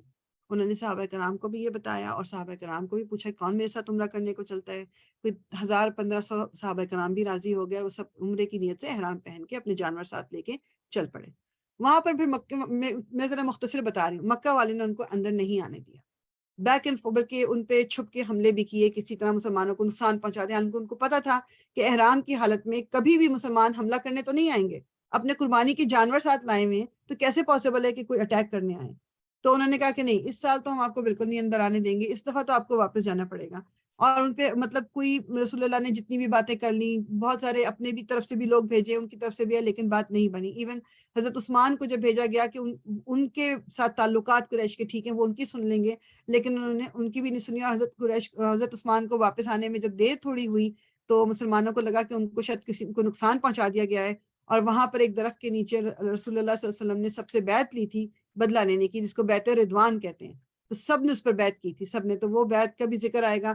اور پھر یہ جب بیک اینڈ فورتھ ہونے کے بعد بہرحال جو عمر بن العاص اور ساتھ میں ان کے کوئی ایک اور تھا، وہ آ کے، ابھی عمر بن العاص جو تھے وہ مسلمان نہیں ہوئے تھے، آ کے ایک ٹریٹی، ایک کانٹریکٹ لکھا گیا جس کو صلح حدیبیہ کا نام دیا گیا. جگہ کا نام حدیبیہ تھا اس لیے یہ نام دیا گیا. اس میں کچھ شقیں تھیں، کچھ اس میں پوائنٹس تھے. تو اس میں پہلا پوائنٹ یہ تھا کہ جی مسلمان اس سال واپس چلے جائیں گے اور اگلے سال آئیں گے عمرہ کرنے. اس پہ بھی مطلب رسول اللہ صلی اللہ علیہ وسلم نے کہا چلو ٹھیک ہے. اور پھر یہ کہ 10 سال تک کے لیے سیز فائر ہے, کوئی کسی پر حملہ نہیں کرے گا. اور مطلب جو ایک دوسرے کے جیسے جو مسلمانوں کے ایلائز ہیں وہ مسلمانوں کا ساتھ دیں گے, جو قریشیوں کے ایلائز ہیں وہ ان کا ساتھ دیں گے. پھر ایک جو تیسری جو شک جو ایک تھی اس میں یہ کہ جی اگر قریشیوں میں سے کوئی مسلمان ہو کے مکہ سے مدینہ چلا جائے گا تو مسلمان اس کو واپس بھیج دیں گے, لیکن اگر مدینہ سے کوئی مکہ واپس مرتد ہو کے آ جائے تو اس کو ہم واپس نہیں کریں گے. اس پہ مسلمانوں کو ایک دم کافی زیادہ ایک دم ہوا کہ یہ کیا بات ہوئی. اور اللہ تعالیٰ نے اوپر سے جو آزمائش کے طور پہ, اب دیکھو کہ آزمائش پہ آزمائش ہو رہی ہے. اسی وقت ابو جندل ایک تھے جن کو ان کے والد نے مکہ میں بیڑیاں زنجیریں ڈال کے روکا ہوا تھا, وہ مسلمان ہو گئے تھے, وہ کسی طرح اپنی زنجیریں توڑا کے وہاں سے نکل کے آئے. تو ابھی یہ شک لکھی جا رہی تھی, ابھی پورا کانٹریکٹ نہیں لکھا گیا تھا, تو وہ آئے, انہوں نے آوازیں لگائیں اور جو قریش کی طرف سے جو تھے انہوں نے کہا کہ یہ تمہیں اس کو واپس کرنا پڑے گا ہمیں. اور ابو جندل سخت تکلیف میں, ان کے اوپر نشان ہے, سب کچھ ہے, اور رسول اللہ صلی اللہ علیہ وسلم کچھ نہیں کر سکے ان کا. انہوں نے کہا کہ یہ اب چونکہ لکھی جا چکی ہے, انہوں نے کہا کہ اللہ تمہاری مدد کرے گا, اور ابو جندل کو واپس بھیجنا پڑا. مسلمانوں کا آپ امیجن کریں, اور ان کا ابو جندل کا آپ امیجن کریں کہ جنہوں نے رسول اللہ کے نام پہ اس دین کو قبول کیا, اور ابھی جب وہ بڑی مشکل سے, اور کہتے ہیں کافی لمبے عرصے سے بند تھے, وہ کوئی ایک آدھ دن کی بات نہیں تھی, اور وہ نکلے کسی طرح, ان کو کھانا پینا بھی نہیں دیا جاتا تھا, اور ان کو آگے سے وہی دین کے جو لیڈر ہیں وہ کہہ رہے ہیں کہ ابھی تمہیں واپس جانا ہوگا, اور تمہیں بعد میں وہ سچویشن اس طرح کی بنی, اور وہ وہاں سے پھر دوبارہ نکل آئے, اور وہ بچ گئے تھے, اور سارا کچھ ہو گیا تھا. لیکن اینی ویز, تو یہ جب شکیں کچھ لکھی گئیں, اس سے مسلمانوں کو بہت تکلیف تھی, اور ان کو جب واپس آنا پڑا, ظاہری بات ہے احرام کی حالت ہے, احرام کھولنا ہے, اس کا فدیہ دینا پڑے گا, اپنے جانوروں کو قتل کرنا پڑے گا, سر منڈانا پڑے گا. پہلے کوئی بھی کرنے پہ راضی نہیں ہوا, پھر رسول اللہ صلی اللہ علیہ وسلم کو ایک دفعہ کہا, 2 دفعہ, 3, کوئی نہیں راضی ہوا, حالانکہ رسول اللہ کی بات کوئی ٹالتا نہیں تھا. تو حضرت ام سلمہ جو آپ کی اس وقت ساتھ گئی ہوئی تھی, آپ کی وائف جو تھی, ان کو آپ نے بتایا, انہوں نے کہا کہ آپ ایسا کریں, آپ خود یہ سب کچھ کریں, آپ کی دیکھا دیکھی یہ مسلمان کر لیں گے. تو رسول اللہ صلی اللہ علیہ وسلم نے اپنے سر کو منڈایا اور اپنا احرام اتارا اور جانور ذبح کیا, تو آپ کی دیکھا دیکھی سب نے پھر وہ گوشت, آپ دیکھو کہ مکہ چونکہ قریب تھا, وہ وہی گوشت بھجوایا گیا جنہوں نے اندر آنے نہیں دیا. تو یہ کوئی معمولی امتحانات نہیں. اگر جیسے ابھی امتحان کی بات ہو رہی تھی نا کہ ہم زندگی میں اللہ تعالیٰ آزماتا ہے, ہماری آزمائشیں تو پھر بھی اتنی بڑی بڑی نہیں ہیں. تو یہ سورہ فتح جو پھر نازل ہوئی تھی, اور اس صلح حدیبیہ کو اللہ تعالیٰ نے قرآن میں فتح مبین یعنی کھلی فتح کا ہے, جبکہ اس وقت مسلمانوں کو لگ رہا ہے کہ حدیبیہ میں تو لوز ہی, مطلب انہوں نے تو لوز ہی کیا ہے, اس میں کوئی اچھائی تو کوئی نظر ہی نہیں آئی ان کو. لیکن چونکہ اللہ تعالیٰ کو تو پتا تھا, کیونکہ صلح حدیبیہ 6 ہجری میں ہوئی ہے, اور اس کے 2 سال بعد 8 ہجری میں مکہ فتح ہو گیا تھا. سبحان اللہ. تو اس لیے یہ جو سورہ ہے, اس کے بارے مطلب یہ اللہ تعالیٰ نے پوری کی پوری سورہ جو ہے اس ریفرنس میں نازل کی ہے. انشاءاللہ تھوڑا سا اس کی دیکھ لیتے ہیں, ٹائم اتنا نہیں ہے لیکن انشاءاللہ تھوڑا سا ہم کر لیتے ہیں. اعوذ باللہ من الشیطان الرجیم, بسم اللہ الرحمن الرحیم. إنا فتحنا لك فتحا مبينا ليغفر لك الله ما تقدم من ذنبك وما تأخر ويتم نعمته عليك ويهديك صراطا مستقيما. صدق اللہ العظیم. اے نبی صلی اللہ علیہ وسلم, ہم نے تم کو کھلی فتح عطا کر دی تاکہ اللہ تمہاری اگلی پچھلی ہر کوتاہی سے درگزر فرمائے, اور تم پر اپنی نعمت کی تکمیل کر دے, اور تمہیں سیدھا راستہ دکھائے, اور تم کو زبردست نصرت بخشے. وہی ہے جس نے مومنوں کے دلوں میں سکینت نازل فرمائی تاکہ اپنے ایمان کے ساتھ وہ ایک ایمان اور بڑھا لیں. اس کا میں تھوڑا سا, یعنی ایک ایمان تو وہ تھا جو اس مہم سے پہلے ان کو حاصل تھا, اور اس پر مزید ایمان انہیں اس وجہ سے حاصل ہوا کہ اس مہم کے سلسلے میں جتنی شدید آزمائشیں پیش آتی گئیں تو ان کا ایمان جو تھا وہ اور مضبوط ہوتا گیا. زمین اور آسمانوں کے سب لشکر اللہ کے قبضہ قدرت میں ہیں, اور وہ علیم و حکیم ہیں. اس نے یہ کام اس لیے کیا ہے تاکہ مومن مردوں اور عورتوں کو ہمیشہ رہنے کے لیے ایسی جنتوں میں داخل فرمائے جن کے نیچے نہریں بہہ رہی ہوں گی, اور ان کی برائیاں ان سے دور کر دیں. اللہ کے نزدیک یہ بڑی کامیابی ہے. اور ان منافق مردوں اور عورتوں اور مشرک مردوں اور عورتوں کو سزا دے جو اللہ کے متعلق برے گمان رکھتے ہیں. برائی کے پھیر میں وہ خود ہی آ گئے, اللہ کا غضب ان پر ہوا, اور اس نے ان پر لعنت کی, اور ان کے لیے جہنم مہیا کر دی جو بہت ہی برا ٹھکانہ ہے. زمین اور آسمانوں کے لشکر اللہ ہی کے قبضہ قدرت میں ہیں, اور وہ زبردست اور حکیم ہیں. اے نبی, ہم نے تم کو شہادت دینے والا, بشارت دینے والا اور خبردار کر دینے والا بنا کر بھیجا ہے تاکہ اے لوگوں تم اللہ اور اس کے رسول پر ایمان لاؤ اور اس کا ساتھ دو, اس کی تعظیم و توقیر کرو, اور صبح و شام اس کی تسبیح کرتے رہو۔ اے نبی جو لوگ تم سے بیعت کر رہے تھے، یہ بیعت کون سی؟ جو بیعت رضوان، جس کو میں نبی کہا نا، درخت کے نیچے جو اللہ تعالیٰ رسول اللہ صلی اللہ علیہ وسلم نے سب سے بیعت لی تھی کہ ہم ضرور مقابلہ کریں گے، وہ دراصل اللہ سے بیعت کر رہے تھے، ان کے ہاتھ پر اللہ کا ہاتھ تھا۔ اب جو اس عہد کو توڑے گا اس کی عہد شکنی کا وبال اس کی اپنی ہی ذات پر ہوگا، اور جو اس عہد کو وفا کرے گا جو اس نے اللہ سے کیا ہے، اللہ عنقریب اس کو بڑا اجر عطا فرمائے گا۔ اے نبی بدوی عربوں میں سے جو لوگ پیچھے چھوڑ دیے گئے تھے، اب وہ آ کر ضرور تم سے کہیں گے کہ ہمیں اپنے اموال اور بال بچوں کی فکر نے مشغول کر رکھا تھا، آپ ہمارے لیے مغفرت کی دعا فرمائیں۔ یہ لوگ اپنی زبانوں سے وہ باتیں کہتے ہیں جو ان کے دلوں میں نہیں ہوتی۔ ان سے کہنا، اچھا یہی بات ہے تو کون تمہارے معاملے میں اللہ کے فیصلے کو روک دینے کا کچھ بھی اختیار رکھتا ہے، اگر وہ تمہیں کوئی نقصان پہنچانا چاہے یا نفع بخشنا چاہے؟ تمہارے اعمال سے تو اللہ ہی باخبر ہے، مگر اصل بات وہ نہیں ہے جو تم کہہ رہے ہو۔ بیسیکلی یہ وہ لوگ ہیں کہ اطراف مدینہ کے ان لوگوں کا ذکر ہے جنہیں عمرے کی تیاری کرتے وقت رسول اللہ صلی اللہ علیہ وسلم نے اپنے ساتھ چلنے کی دعوت دی تھی، مگر وہ ایمان کا دعویٰ رکھنے کے باوجود اس لیے اپنے گھر سے نہ نکلے تھے کہ انہیں اپنی جان عزیز تھی، کیونکہ انہوں نے کہا مکہ سے جو لوگ نکالے گئے ہیں، مکہ جائیں گے تو کہیں کوئی لڑائی جھگڑا کچھ نہ ہو جائے یا مکہ والے کچھ نہ کریں، تو انہوں نے وہ گئے نہیں رسول اللہ صلی اللہ علیہ وسلم کے ساتھ۔ مگر اصل بات وہ نہیں جو تم کہہ رہے ہو، بلکہ تم نے یوں سمجھا کہ رسول اور مومنین اپنے گھر والوں میں ہرگز پلٹ کر نہ آ سکیں گے، اور یہ خیال تمہارے دلوں کو بہت بھلا لگا اور تم نے بہت برے گمان کیے، اور تم سخت بد باطن لوگ ہو۔ اللہ اور اس کے رسول پر جو لوگ ایمان نہ رکھتے ہوں، ایسے کافروں کے لیے ہم نے بھڑکتی ہوئی آگ مہیا کر رکھی ہے۔ آسمانوں اور زمین کی بادشاہی کا مالک اللہ ہی ہے، جسے اللہ معاف کرے اور جسے چاہے سزا دے، اور وہ غفور الرحیم ہے۔ جب تم مال غنیمت حاصل کرنے کے لیے جانے لگو گے تو یہ پیچھے چھوڑ جانے والے لوگ تم سے ضرور کہیں گے کہ ہمیں بھی اپنے ساتھ چلنے دو، یہ چاہتے ہیں کہ اللہ کے فرمان کو بدل دیں۔ ان سے صاف کہہ دینا کہ تم ہرگز ہمارے ساتھ نہیں چل سکتے، اللہ پہلے ہی یہ فرما چکا ہے۔ یہ کہیں گے کہ نہیں، بلکہ تم لوگ ہم سے حسد کر رہے ہو، حالانکہ بات حسد کی نہیں ہے، بلکہ یہ لوگ صحیح بات کو کم ہی سمجھتے ہیں۔ ان پیچھے چھوڑے جانے والے بدوی عربوں سے کہنا کہ ان قریب تمہیں ایسے لوگوں سے لڑنے کے لیے بلایا جائے گا جو بڑے زورآور ہیں، تم کو ان سے جنگ کرنی ہوگی یا وہ متی ہو جائیں گے۔ اس وقت اگر تم نے حکم جہاد کی اطاعت کی تو اللہ تمہیں اچھا اجر دے گا، اور اگر تم پھر اسی سے طرح منہ موڑ گئے جس طرح پہلے منہ موڑ چکے ہو تو اللہ تم کو دردناک سزا دے گا۔ اگر اندھا اور لنگڑا اور مریض جہاد کے لیے نہ آئیں تو کوئی حرج نہیں، جو کوئی اللہ اور اس کے رسول کی اطاعت کرے گا اللہ اسے ان جنتوں میں داخل کرے گا جن کے نیچے نہریں بہہ رہی ہوں گی، اور جو منہ پھیرے گا اسے وہ دردناک عذاب دے گا۔ اللہ مومنوں سے خوش ہو گیا جب وہ درخت کے نیچے تم سے بیعت کر رہے تھے، ان کے دلوں کا حال اس کو معلوم تھا، اس لیے اس نے ان پر سکینت نازل فرمائی، ان کو انعام میں قریبی فتح بخشی اور بہت سا مال غنیمت انہیں عطا کر دیا جسے وہ عنقریب حاصل کریں گے۔ اللہ زبردست اور حکیم ہے۔ اللہ تم سے بکثرت اموال غنیمت کا وعدہ کرتا ہے جنہیں تم حاصل کرو گے۔ فوری طور پر تو یہ فتح اس نے تمہیں دی ہے، یعنی کہ جو یہ صلح حدیبیہ ہے، اور لوگوں کے ہاتھ تمہارے خلاف اٹھنے سے روک دیے تاکہ یہ مومنوں کے لیے ایک نشانی بن جائے اور اللہ سیدھے راستے کی طرف تمہیں ہدایت بخشے۔